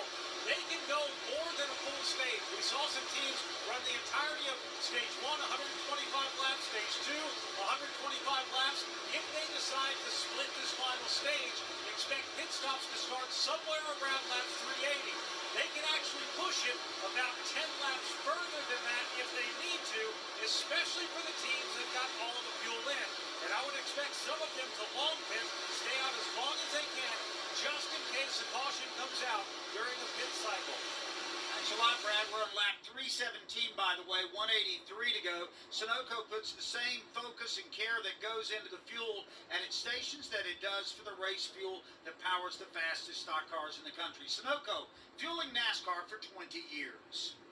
So Ty Gibbs comfortably out front right now with a couple of lap cars separating him from Denny Hamlin and Kyle Larson as we go back down to O'Reilly Auto Parts pit reporter Brad Gilly. Eric Jones has been a guy that's been on a pretty good roll lately, as you guys are talking about. Legacy Motor Club has had their issues this year, but he's had a good run going in the top 10 tonight. But lately in this race, he's really been struggling with a tight condition. Matter of fact, he came on the radio a couple laps ago and said he is absolutely killing the tires on his car right now. Kyle Larson battling with Denny Hamlin. They're door-to-door out of turn 4. This is the fight for second place back in turn 1. Trying to hold our breath just a little bit as they bypass the machine of Harrison Burton. They were 3 wide momentarily. Larson not able to clear Hamlin, but he's there for Hunt. Larson down on the bottom of the racetrack, and it is going to be Denny Hamlin sliding up to the top side. They're behind now the lap car of Daniel Suarez. That'll make this interesting. Take light side by side. Ty Gibbs is about to put once again Kyle Busch a lap down as the fight for second continues.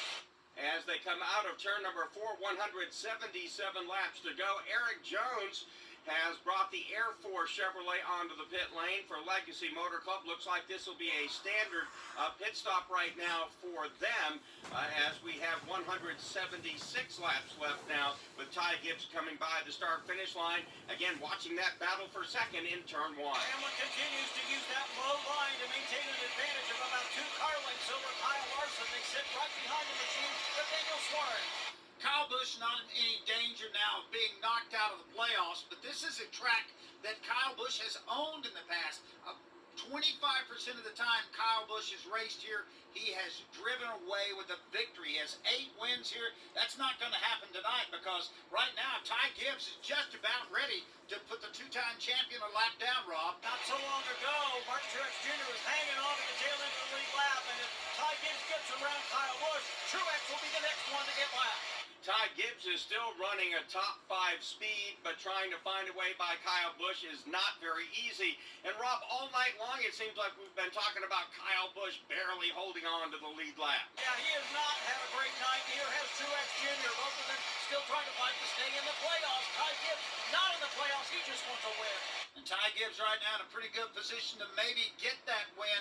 He's not going to force the issue here with Kyle Busch. There's no need to. Kyle Busch is not a threat to him, and he has been able to pull away now from Denny Hamlin by almost a full straightaway here as we've completed 328 of 500 laps. Bundling and saving with Geico is an easy choice, so you're free to ponder life's big questions, like What's the best animal in the world if not humans? I'd strongly consider ducks to be somewhere up there on the list. Think about it. Ducks can swim, ducks can fly, and ducks can walk on land. They have access to all terrains. They are the ultimate animal. And they wiggle their butts when they walk, which is funny. Yeah, ducks are awesome. End of story. Bundling and saving with Geico. It's an easy choice. Hunt Brothers Pizza always offers 10 toppings to choose from at no extra charge. That's 1,024 topping combinations at one price. At Hunt Brothers Pizza, we love racing and we love pizza. Visit huntbrotherspizza.com to find your next pizza. By downloading the free PRN mobile app, you can listen to all of our live race broadcast anywhere. You'll also have easy access to all of our award-winning studio shows. Get all the latest racing information at your fingertips with the PRN mobile app. From Bristol Motor Speedway, this is PRN, the Performance Racing Network. I didn't hate the natural races playing out. I didn't hate a race that was 2 hours and 15 minutes for a change. I didn't hate that the best car at those two races won. We're not going to see a barn burner every single time we race. Unfortunately, every race is just unpredictable. Some are going to have more cautions than others, whether you have restarts or not. I do, though, like the reset and having a pause point at the end of each stage. The O'Reilly Auto Parts Pit Reporters on the Performance Racing Network. Chase Elliott, Daniel Suarez, Kyle Larson, and all the stars of NASCAR return to Fort Worth for a playoff showdown weekend, September 23rd and 24th for the Andes Frozen Custard 300 and the Auto Trader Echo Park Automotive 400. Experience the no-limits action both on and off the track, including camping, tons of live music, food, fun, and more. Lock in tickets at TexasMotorspeedway.com. Parking is free, and you can bring a cooler.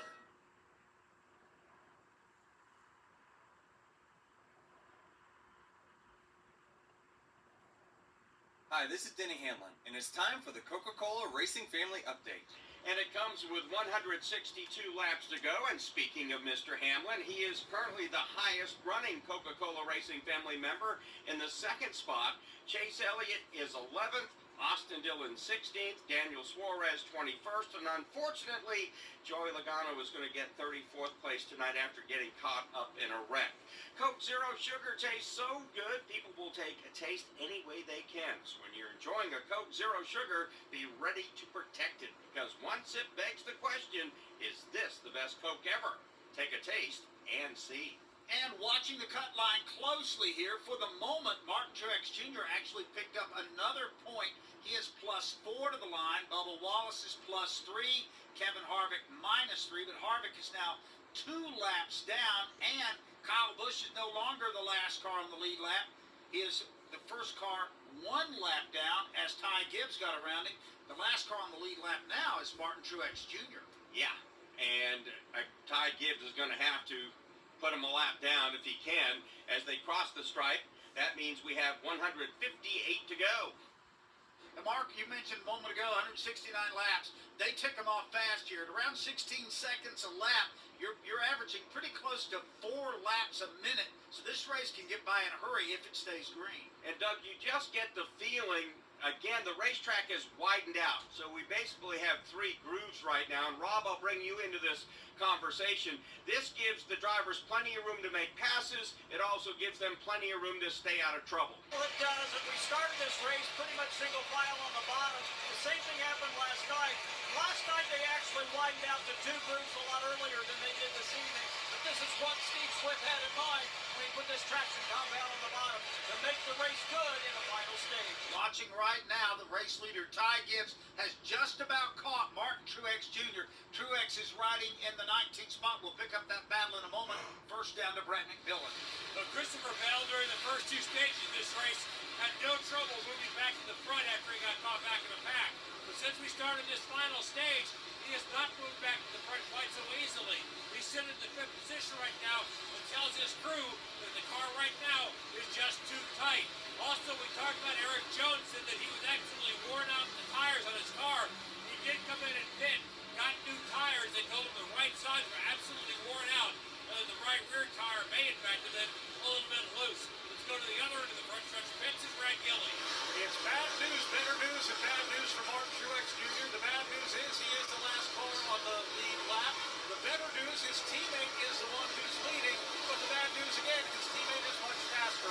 Martin Truex Jr. has been complaining about the handling on his race car. About 2 laps ago, he hopped on the radio, told James Small, my tires are just gone right now. Christopher Bell, after winning the first 2 stages, trying to sweep tonight here at Bristol. Only 2 drivers this season, Doug, have won both stages and the race. That was William Byron earlier this year at Las Vegas and Martin Truex Jr. at Loudon. By the way, Martin Truex Jr. picked up another point. He is now +5 to the cut line, and we can talk about that now. We've only got 150 laps to go. As we said a moment ago, they go by quickly here. Truex, though, in danger of falling off the lead lap, as he has got Ty Gibbs right there. And Denny Hamlin's entered the story again, Rob. Things have tightened up among the top 4. Gibbs' advantage over Hamlin, 2 car lengths, 15 back to Larson, and Chris Buescher's been the fastest car the last several laps. Working their way out of turn 4. Again, Gibbs continues to lead. He goes inside. Hamlin goes way up to the top. It appears that Ty Gibbs is giving Martin Truex Jr.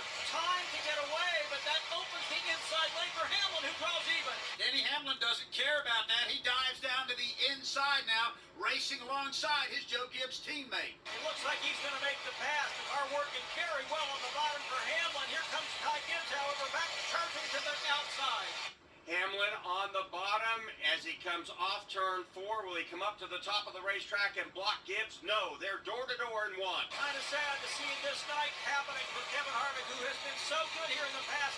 He is right now in jeopardy of going a 3rd lap down. And right now is Denny Hamlin. It's given up the lead to Ty Gibbs on this lap. They'll both work to the outside of Kevin Harvick. And that's allowed Kyle Larson to narrow the margin, as well as Chris Buescher, 3 wide off turn number 2 as Harvick was on the bottom. And Ty Gibbs, momentarily at least, has retaken the lead from Denny Hamlin on the outside at the line. Gibbs back out in front. 1 car length for Gibbs, 2 car lengths back of Hamlin in 3rd position is Larson as Hamlin again looks to the inside. Kyle Larson wants to get in on the party here as Denny Hamlin and Ty Gibbs run side by side. Larson, hey, big shock here. He's running the high line trying to track them all down. And Martin Truex Jr. has moved down from the top all the way to the bottom in an effort to maintain the tail end of the lead lap. As they work their way into turn 3, Hamlin shoots the bottom. Gibbs again up on the high side, continues to hold on, and just 2 car lengths ahead is Martin Truex Jr. clinging to the tail end of the lead lap. Hanging in there for the moment at least. Now Hamlin reverses the order. He'll move to the top side in an effort to get around Gibbs. Denny Hamlin did lead a lap just a moment ago. That didn't last very long. Now he'll lead another one as he gets around Ty Gibbs and dives immediately to the bottom of the track. And it's that pesky guy that started dead last tonight, Kyle Larson, as he's wheeled at both ends. Kyle Larson has led 1 time for 20 laps tonight. He'd love to grab the lead late and drive on here at Bristol. Again, at this point, 140 laps to go. Still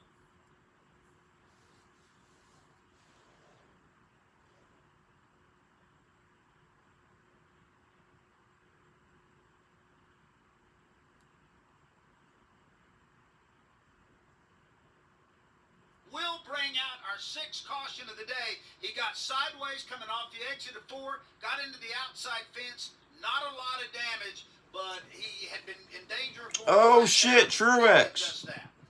he is being scored -1 in 19th, and because Doug, he brought out the yellow flag, won't, I believe, be in position... Oh, fuck. Truex got a... It looked like he got loose. If I couldn't tell.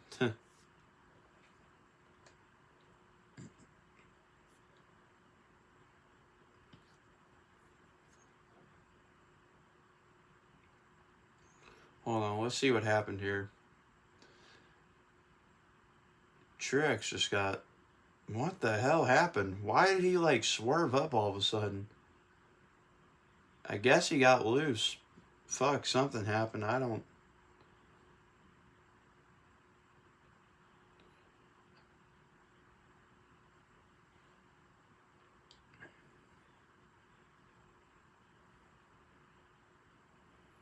Dude, there wasn't even contact there. He just swerved and just fucking wrecked himself. I don't even know why he did that. Probably the weirdest thing that I could have ever seen a driver do.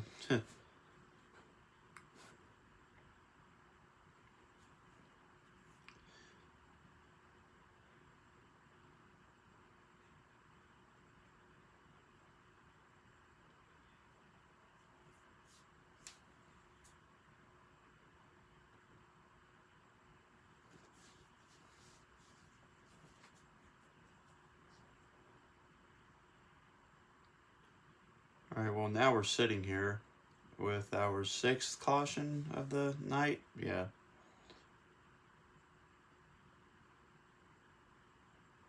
Yeah, hold on. I'm going to turn the radio back on here in just a minute. People are already leaving.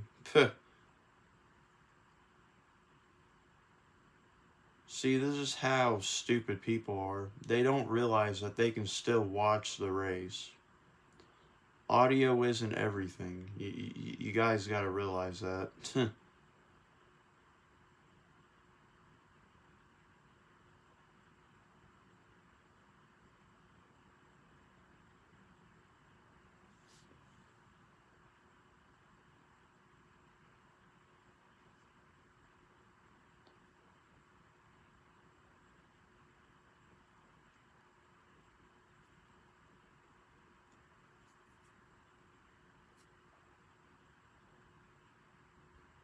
A little bit loose, needs help by the end of the run. Brett McMillan. Christopher Bell said he was tight on this run, especially tight in the center of the corners. They're going to try to loosen him up, get a better turn in the center.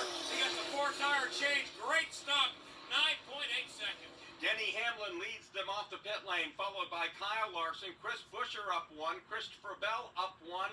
Down 2. In the 5th spot, Ty Gibbs. So there's your pit stops. We'll give a full field rundown, update where we are as far as the playoff is concerned, with a little over 135 laps to go here at Bristol. But right now, here's a local break. This is PRN, the Performance Racing Network.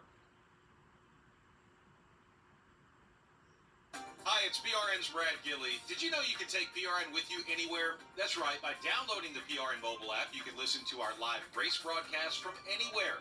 Make sure you don't miss a second of the action from the track. Download today for station listings and on-demand access to your favorite studio shows like Fast Talk, Pit Reporters, or Garage Pass. Get all the latest racing information at your fingertips with the PRN mobile app. Available in the Apple App Store and on Google Play.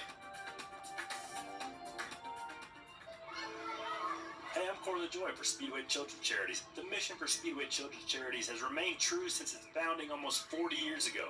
To care for children in educational, financial, social, and medical needs in order to help them lead happy and productive lives. So many children have benefited from our group in the past, but we need your help now more than ever. There's so much we can do when we all join together, so let's start today. Visit speedwaycharities.org to learn more. I thank you in advance for your help.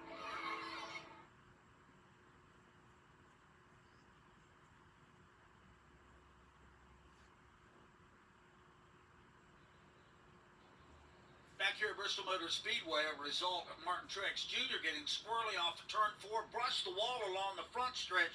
Mark, that was a quick caution call there by NASCAR. We've seen a lot worse happen and the yellow not come out. So for people that needed the yellow, they got the benefit of NASCAR, I think, being quick to hit the button. I totally agree. And Martin Truex Jr., again, as I look at the replay, what a save. Let's give you our leaderboard here, brought to you by Hunt Brothers Pizza. It is Denny Hamlin, Kyle Larson, Christopher Bell is 3rd. 4th is Buescher. Ty Gibbs is 5th. Michael McDowell 6th. Carson Hocevar 7th. William Byron 8th. Chase Elliott 9th. And 10th to Ryan Preece. Bubba Wallace 11th. 12th, Ricky Stenhouse Jr. Brad Keselowski 13th.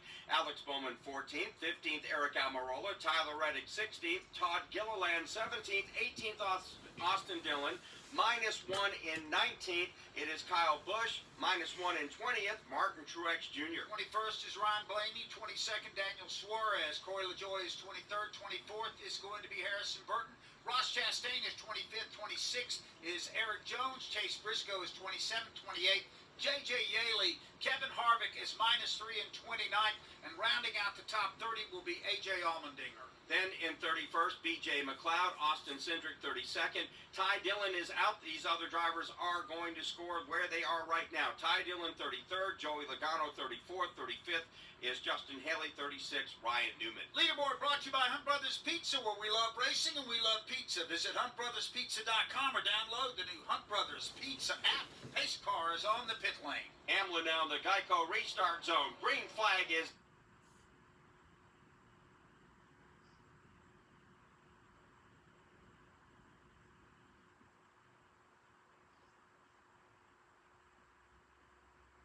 Kyle Larson digging on the bottom of the racetrack. They race back to the stripe. Advantage, Hamlin. Larson rides in second. Third is Christopher Bell. Fourth, to try to get that third position, is Chris Buescher as he battles down the back straightaway. Martin Truex Jr. has passed Kyle Busch. He is now in line to get the free pass if the yellow flag comes out. Meanwhile, the battle rages for the top spot in turn one. Kyle Larson just wants this race lead. He puts that right front quarter panel right to the left rear of the Toyota of Denny Hamlin. Kyle Larson battling Denny Hamlin for the lead. Larson gets a nice run off the three. They're side by side at the stripe. Buescher and Christopher Bell also just really going at it behind them. Ty Gibbs with a poor pit stop right fifth. Michael McDowell is right there as well. His playoff hope still barely alive. Here is Hamlin leading them across the stripe. We still have 127 laps to go at Bristol. Single file the top two now, but the fight rages on for that third position. Christopher Bell, or rather Bell on the outside and Chris Buescher on the inside. Michael McDowell probably won't advance to the round of 12, but give them a really a salute here. They deserve it. The guy averages 30th at this racetrack. He's currently running 6th. Yeah, he's done a great job, Doug, all night. Again, they've given themselves a fighting chance. Chris Buescher now with Christopher Bell. They are door-to-door fighting it out for third place. Bell dominant the first half of the race, led much of it. Chris Buescher was fighting his way toward the front.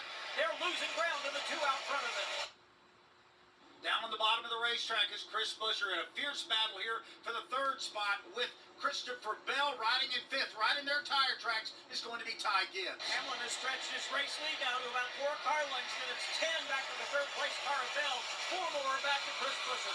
At this point, again, a long way to go. 123 laps left. Here's Ricky Stenhouse Jr. now. Carson Hocevar, they're battling for 9. Hocevar continuing to run right against that outside wall. That's where his comfort zone and car seems to be fast. They are tonight. Car's been strong throughout the night. He rides in 9th. Back there battling with Ricky Stenhouse Jr.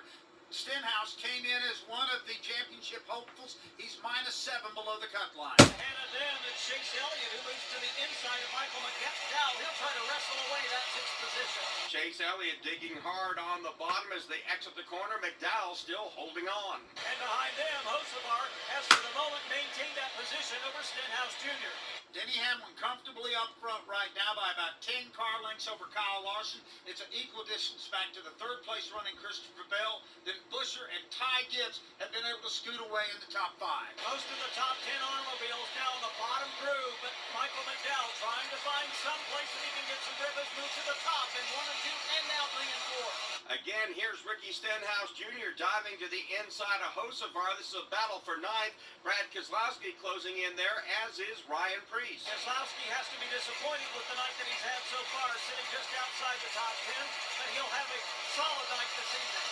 And speaking of guys that have never performed well here consistently, Bubba Wallace is one of those. And Bubba's giving his car a pretty good ride here tonight, Marky. Right now he rides in the 14th spot. Coming in here, I think Bubba's average finish here was about 20th or worse. Let me double check that. It's not been good.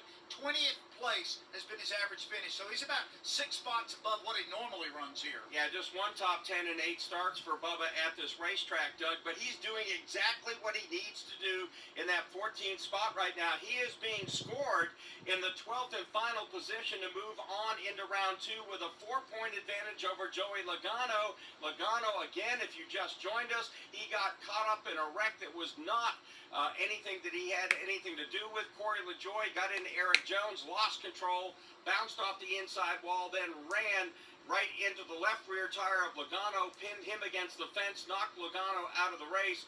And at this point right now, nowhere, there's just almost no scenario unless Bubba crashes out or Martin Truex Jr. crashes out where Joey Logano was going to move on to the second round. It's almost like when you watch a presidential election and there's somebody trailing, and then the commentator comes on and says, well, if he takes these 24 states and the District of Columbia, could possibly be the next president, and that's about what has to happen here for Joey Logano. He'd have to carry all the rest of the precincts, and that's probably not going to happen. Or they search those counties where there's like 200 voters and they're waiting for all the votes to You're tally. looking for the hanging chads at this point. Right.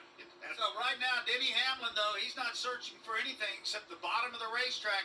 Hamlin very good here at Bristol Motor Speedway, and he's putting on a show right now as he is searching for yet another win on the season for Denny Hamlin here. This has been a very good racetrack for that guy. 7 stage wins this year, several victories, and Denny Hamlin looking strong right now, Mark. He has already punched his ticket, by the way, to the rest of the playoffs. On the year, Denny Hamlin has won at Kansas and Pocono, and he's trying to add a 3rd win to his column right now. And Doug, again, he's able to run out front along with a Kyle Larson. Again, nothing to worry about at this particular point of the race because, again, they're already locked in as far as the second round is concerned. And again, remember, Hamlin is one of those guys that comes into this race as a former winner here at Bristol. He's won twice, summer of 2012, summer of 2019. Trying to, again, make summer, fall, whatever you want to call this right now. Trying to win this race for the 3rd time, hit the roof and get a sword. And when he says hit the roof, it means victory lane is on top of a building that is in the infield, and you literally have to drive up a ramp to get up there. On top of the roof. So we party on top of the roof here at Bristol. Up on the roof, there's a party going on. Laughing and dancing and lots of romancing. Anyway. You could make that a song. I'd make that a song. I'll work on that after we get done here tonight. Denny Hamlin sweeps around another lap car as he continues to dominate. And right now, he has pulled away to about a 1.4-second lead. That doesn't sound like a lot. Here at Bristol, where you're turning 16-second laps, that's a lot. It's almost a half a straightaway at this racetrack, Doug, and again, that's quite an advantage. And Rob Albright, right now, what impresses me about Denny Hamlin, as soon as he gets free of traffic, he drops to the bottom. But if he needs the middle, needs the top to get by cars, he easily can do it. You know, I remember early in this race, he was trying a lane about halfway in the traction compound on the bottom with the right side tires slightly up in the gray area, trying to figure out if that would work. And I've watched him in these last 20 laps. A lot of those have been run exactly that way. Left side tires in the traction compound, the right side's up out of it. We're just about 4/5 of the way home, 103 laps down here at Bristol Motor Speedway. Let's check in with Wendy Venturini. Just an update on our leader, Denny Hamlin. When they came down pit road, he felt like he was a little bit too tight for short runs. They weren't sure if they were going to have another long green flag run, which is what we're seeing right now, or be set up for the end of the race for a short run. So that is a decision that a lot of the teams have to battle when they come down pit road, if they bank on a short run or a long run. Also on my end of pit road, Michael McDowell, he has been battling as hard as he can. He gained a spot on that last pit stop, but he's still 16 points out, and it doesn't look like Michael McDowell is going to make that cut unless he goes for that big win here at Bristol tonight. All right, thanks a lot for the update there, Wendy Venturini. Let's check in now with Brad Gilly. Doug, Martin Truex Jr. is a man on a mission, and right now he is driving up through the field. The only problem, he is a lap down, and he's not happy about it at all. That caution came out when Martin Truex Jr. got loose. The right rear barely tagged the wall, no damage to the race car. They came down for a routine 4-tire pit stop. There wasn't even any damage on the car that they had to fix. When Martin got back on the racetrack, he asked James Small, what was that caution for? Me? And James Small said yes. Initially, they had ruled it as a debris caution, which... I'm actually about to leave because this is pointless. No one's subscribing. I don't care what anyone says. Call me an asshole, but I worked hard to get here on YouTube, especially with this many subscribers already. And I do this for thousands and thousands of people, yet no one has given anything back to me at all, which kind of just sucks. Kind of makes everyone else look like a bunch of assholes too. I mean, it's like I'm being used you know? He feels like his car's a lot better running at the bottom of the track. You know, if you actually are thankful for me doing this, and if you actually do care about, you know, me or the channel, and I mean, if you don't want to miss out on these, subscribe. That's all you got to do. I'm not forcing you to. I'm not begging you to. I'm just asking for support.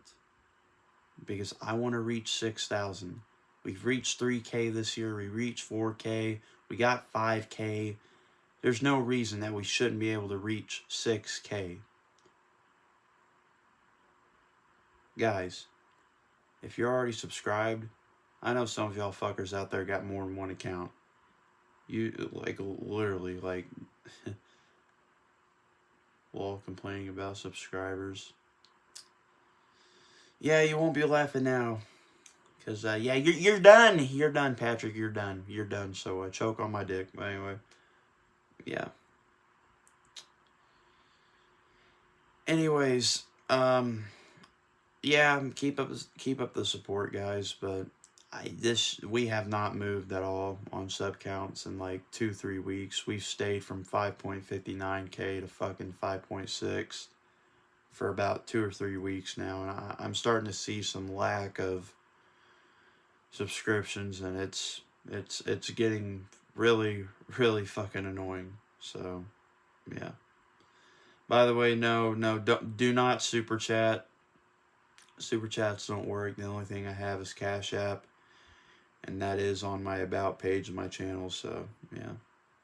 Complex. That place is absolutely unreal. It's the nicest facility, you know, in the Cup Series for race shops. Yeah, exactly. I'm complaining about the freeloaders. Thank you. Someone that actually fucking understands. The Willard Richmond Raceway. Like seriously, like I do this for y'all, and it's...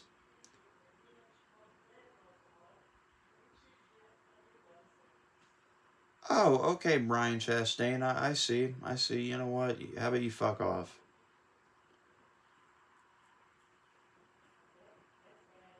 Fucking bitch. Oh, maybe you'd get more subscribers if you didn't open your mouth. Motherfucker, I get to do and say whatever the fuck I want to do. It's my channel. It's my stream. You can't tell me what I can and can't do. Don't tell me how to do fucking YouTube. I've been doing this shit longer than you've probably had that fucking account for. Look at how many subscribers I got. I worked my fucking ass off to get here. Don't you dare fucking have the audacity to come in here and tell me how to fucking do YouTube. Eat a fucking dick.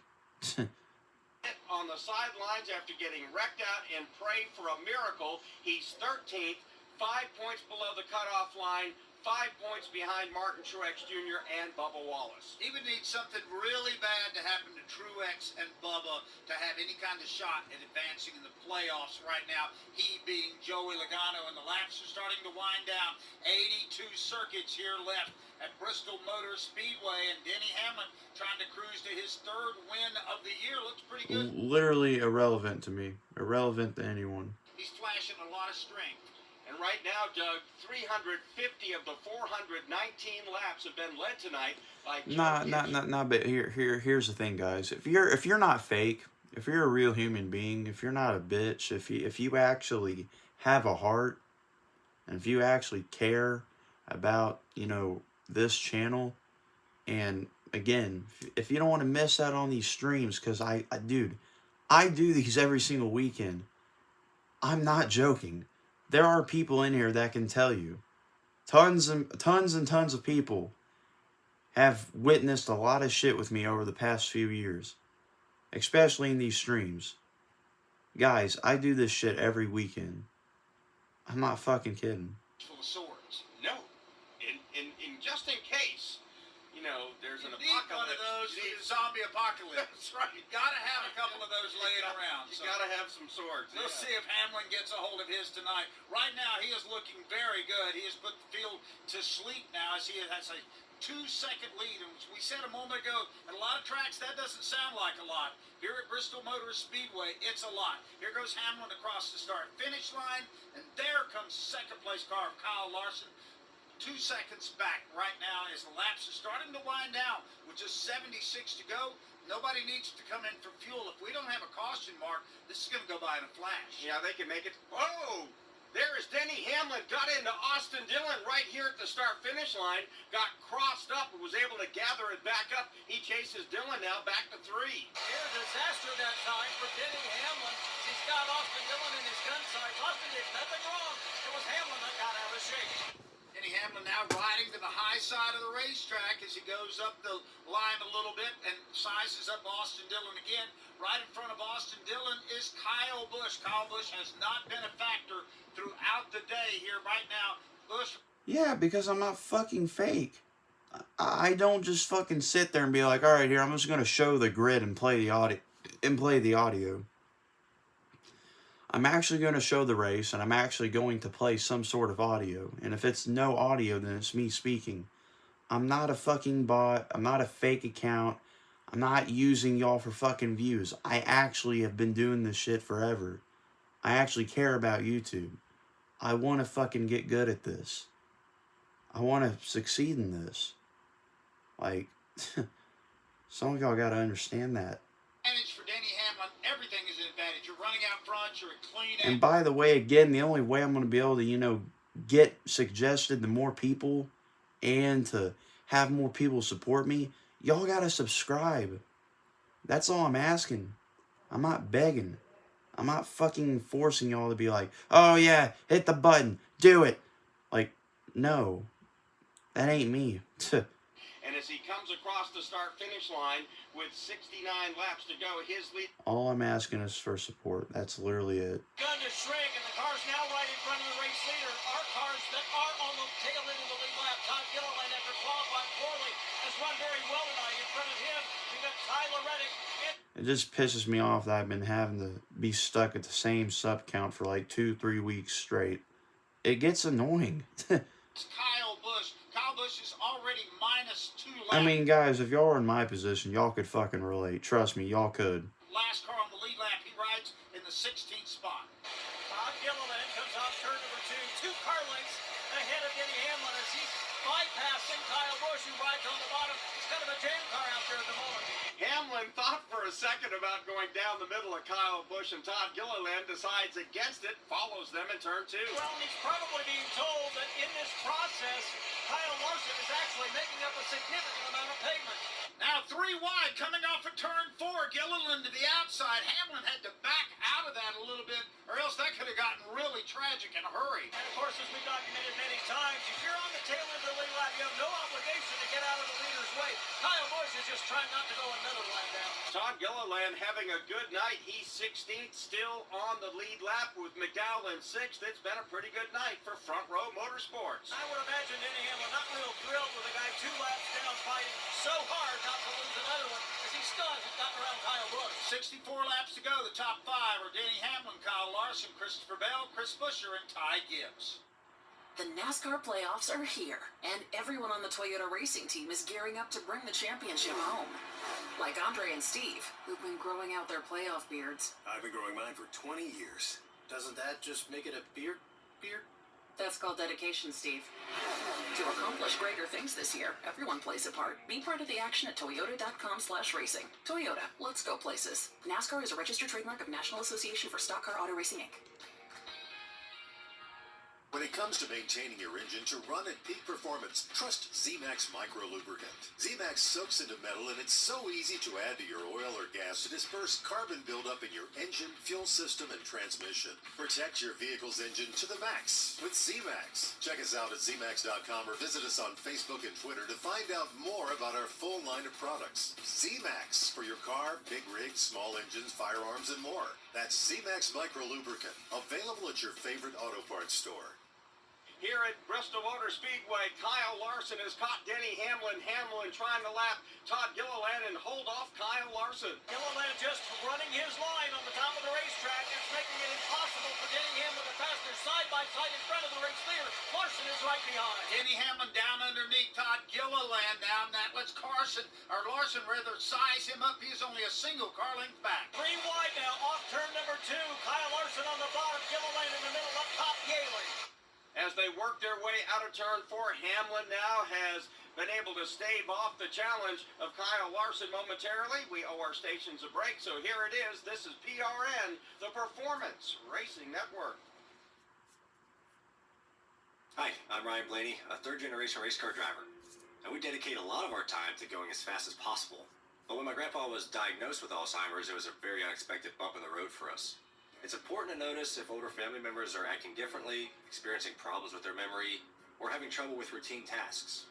Early detection of Alzheimer's can give your family time to explore support services, make a plan for the future, and access available treatments. If you or your family are noticing changes, it could be Alzheimer's. Talk about seeing a doctor together. Here's Christopher Bell. My Toyota Camry TRD race car isn't cheap to build and prepare. I have a pit crew that maintains and fixes my equipment. I have a spotter high above the track watching my back, talking me through turns and potential dangers on the track. I physically train to handle the stress of driving. And I have software helping my crew chief and engineers make the right strategy calls. And with all this, I never take my eyes off the road, and neither should you. One distraction can change everything in one instant.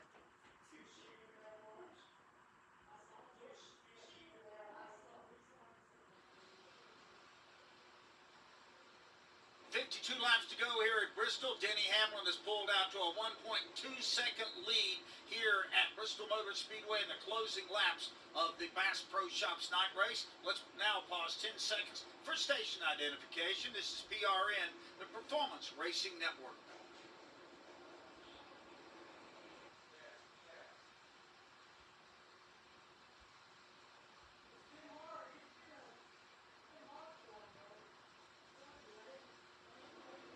Welcome back to Bristol Motors Speedway here on the Performance Racing Network. Doug Rice and Mark Yarrow in the booth. Wendy Venturini, Alan Cavana, Brett McMillan, Brad Gilley on the pit lane. Rob Albright calling the turns tonight. And here late in this race with 50 laps to go, Denny Hamlin held off the challenge from Kyle Larson, has now a 1-second lead. Again, as we look at the final cutoff spot here at the end of round 1, with 49 laps to go, on the lead lap in 14th, last car on the lead lap is Bubba Wallace. He has a 4-point lead over Joey Logano, who's been sidelined after being wrecked out of this race. So Doug has 4 points that he needs to hold on to. He also holds the tiebreaker Logano holds the tiebreaker with a 5th place finish at Kansas. Wallace was 7th at Darlington. So the tiebreaker is whoever finished the highest in this stage. So we'll see how all of this plays out now as we have 47 circuits to remain. Joey Logano crashed out of this race, and he is mired way back down in 34th. That's where he will finish tonight. So the defending champion right now in serious danger of not being able to advance to the round of 12. What a turnaround from a year ago for Joey Logano after he won that 2nd Cup Series championship.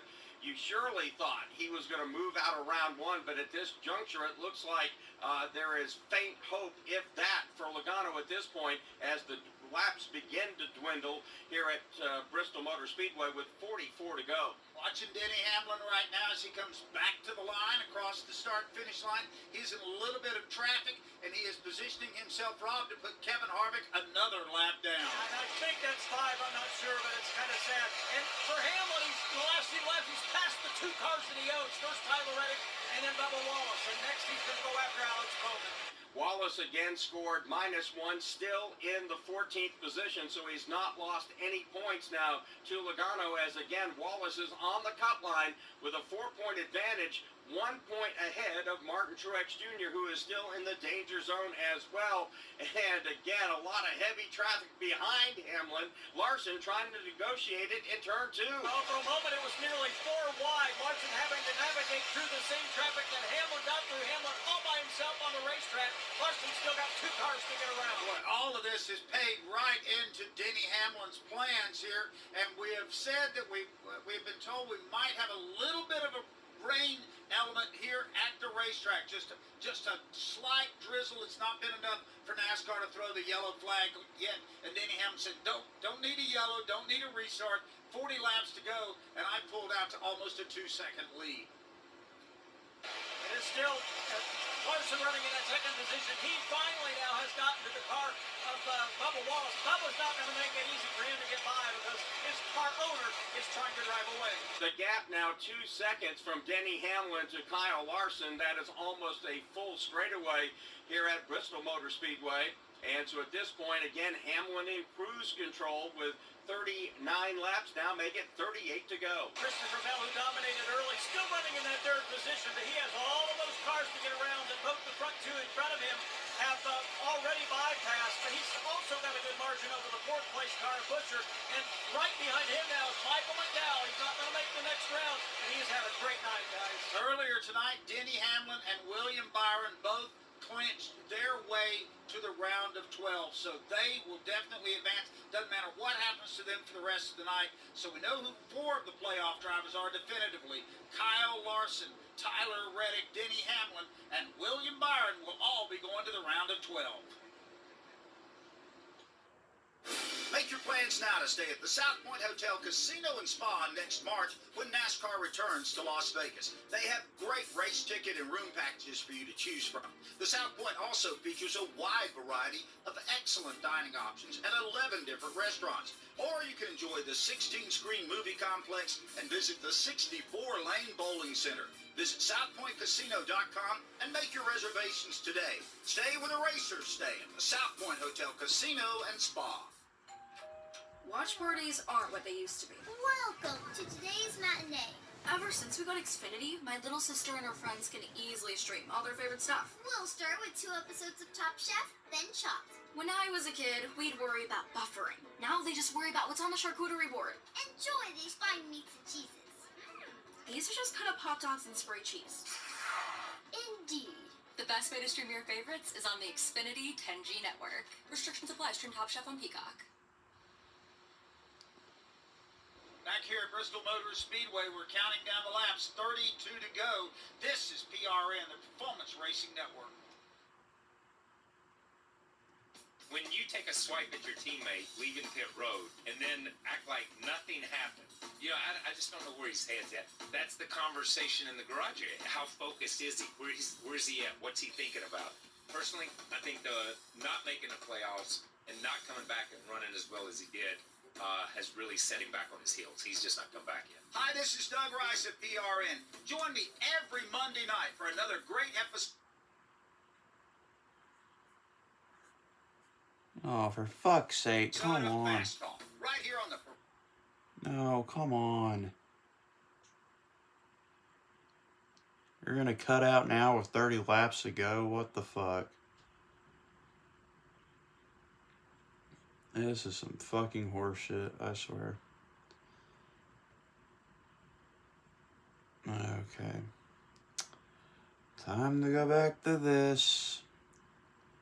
Jesus Christ, the page won't even fucking pop up. Okay.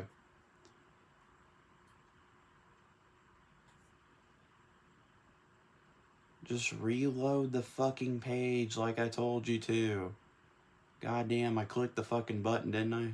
Shit. Alright, now let's just be really slow. Fuck. Now people are gonna leave because, oh, I can't hear audio. Oh, it's quiet in here. Cry me a fucking river, Jesus. Alright, finally. Work. I said work. Come on. Work, you piece of shit. Come on. Brad Keselowski, William... Oh, for fuck's sake, quit cutting out. Byron, Carson, Hocevar still do...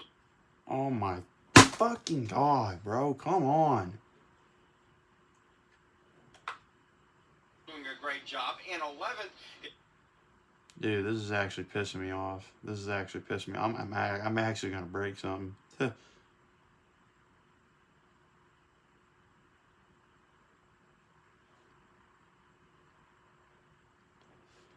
Oh my fucking god! Are you seriously not gonna play? You're not gonna play. You're not gonna fucking play, are you? Okay. 20th -2. Come on, fucking play. Please. Play the fucking audio. Dropped him below the cup line. Quit being a 4 piece points of to fucking Bubba shit. Wallace, 5 points to Martin Truex Jr. Those two cars have to finish. If they wreck out, Logano has a slight chance to be able to make the second round of the playoff. But as it stands right now, if Bubba Wallace and Martin Truex Jr. finish this race, and there are now 19 laps to go, Logano's out, they're in as we go to Brett McMillan. Well, you might be asking yourself if Bubba Wallace knows the situation he's in. And the answer apparently is no. He has not been told anything, nor has he asked anything about his position since the end of the second stage. So he doesn't know how close he is to the cut line, or that he's 4 points above the cut line. When Kyle Larson went by him just a few minutes ago, Bubba was not happy with the way Kyle went past him. But they got on the radio and says, let him go. And Bubba pulled up like he was going to pump Kyle after he went past. And they said, don't mess with him. We don't need a caution. Just let him go. Well, that's good coaching there, and that's one thing where Bubba has improved over time. He used to be really impulsive and make decisions. We've seen him a couple of times get suspended for that, and now you got to look big picture. Here's we're watching Denny Hamlin continue to pull away. He has a 2-second lead over Kyle Larson. And Mark, we're down under 20 laps, so it'll be 15 laps to go when Hamlin comes back to the line. You know, Doug, Bubba Wallace has shown a lot of speed here in round one. It was just a terrible break last week at Kansas with the tire because he had a chance to win the race, and that has kind of backed him into a tough spot here tonight. But Wallace, again, if he finishes, looks like he is going to move on barely to that second round. The shocking story for me here tonight has been Kevin Harvick. He's -5. They didn't wreck, but they've not been fast from the drop of the green, and he has not been competitive here tonight. And for a guy that has won 3 times here and was trying to go out with a little blaze of glory, it's not going to happen here tonight for Kevin Harvick. -5 laps down. There's no path for him to get to the next round. No, it's a very tough thing for Kevin Harvick, his final season on the Cup Series, that it will all end here in round number 1. But again, we're closing in here. In the closing stages, Denny Hamlin continues to click them off 1 lap at a time. And as we take a look around this racetrack, Hamlin now drives underneath Martin Truex Jr. He is now down 2 laps as Hamlin crossed the stripe, 11 laps to go. And if we stay green, that means we've got about 3 minutes of racing left. And these are going to be the longest 3 minutes of the night for the race leader, Denny Hamlin. His lane is safe, but anything can happen and has happened in the past. Hamlin now coming up on Carson Hocevar. Just 10 laps left in the Bass Pro Shops night race. And kudos to Carson Hocevar. He has stayed on the lead lap all night long in his first start in a Cup car here at Bristol. Hamlin to the bottom, Hocevar up top. Denny Hamlin on the bottom of the racetrack, as Rob said. Dead heat across the start-finish line. Hocevar with a little bit of advantage, trying to hang on to that lead lap. I think he's going to let Hamlin go. As I say that, he battles back on the top side with that good momentum on turn 2. Denny Hamlin, though, is going to make quick work of Hocevar now. He'll slide up the racetrack. Hocevar, at least momentarily, down a lap with 8 to go. The lead just over half a straightaway for Denny Hamlin. He's got a few lap cars in front of him. Harrison Burton will be up next, and then Ricky Stenhouse Jr. Only 10 cars left on the lead lap here. That's how dominant Hamlin's been over this last stretch. Stenhouse is in 10th. He's the next target. Hamlin will keep the pedal down as he closes on Stenhouse Jr. He would be well advised just to ride into turn 3. Down to the line, Denny Hamlin again looking strong, looking smooth, 6 to go. Stenhouse right in front of him, in front of Stenhouse. It's William Byron, who's had a decent but not great night, managing so far to stay on the lead lap.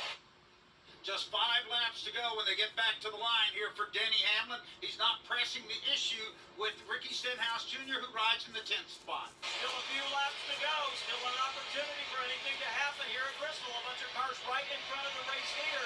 He'll settle in behind Stenhouse in turn 3. As he works down to the bottom, some clear racetrack.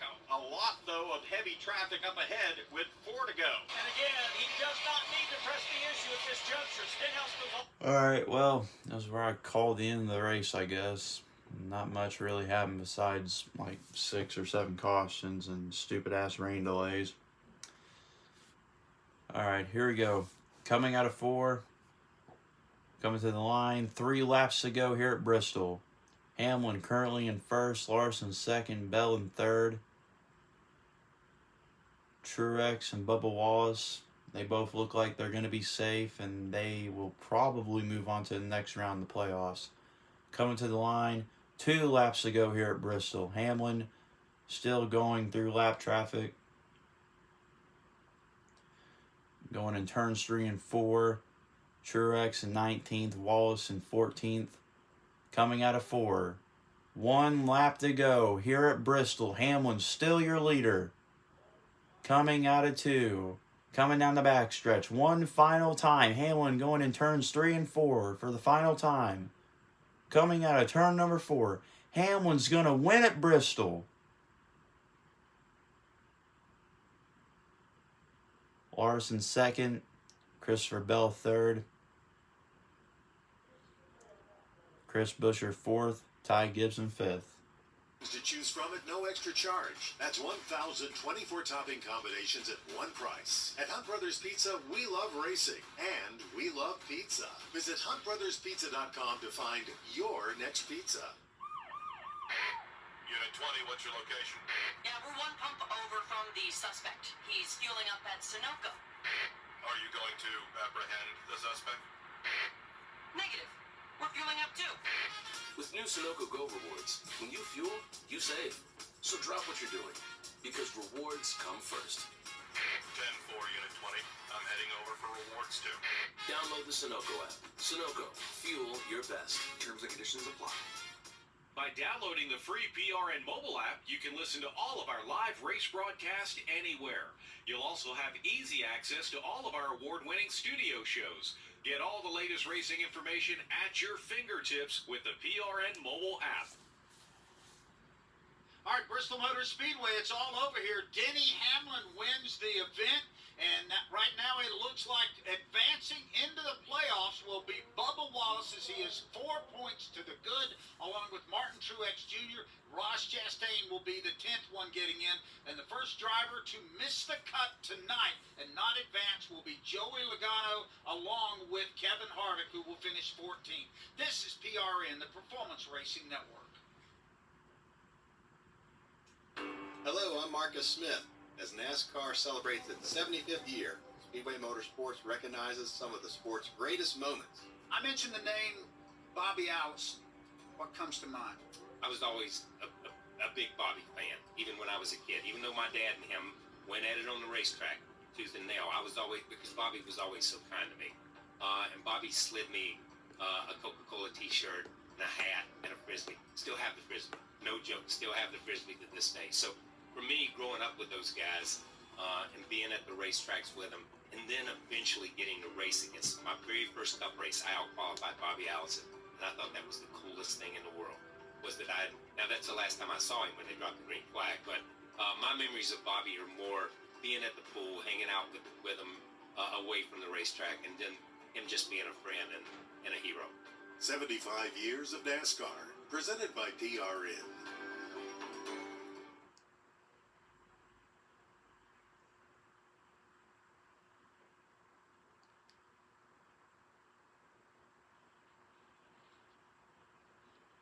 Sunoco puts the same focus and care that goes into the fuel at its stations that it does for the race, that fuels the powers, the fastest race cars in the country. Sunoco fueling NASCAR for 20 years, and we saw a nice Sunoco burnout from Denny Hamlin. Let's go down to Brett McMillan. Big Brett from Martin Truex Jr. They say survive and advance. You survived, you advance, and now you get that reset. All right, guys, that's going to do it here. Thank you guys so much for stopping by in the stream. And again, guys, if you do want to subscribe, that way you don't miss out on these races, you can.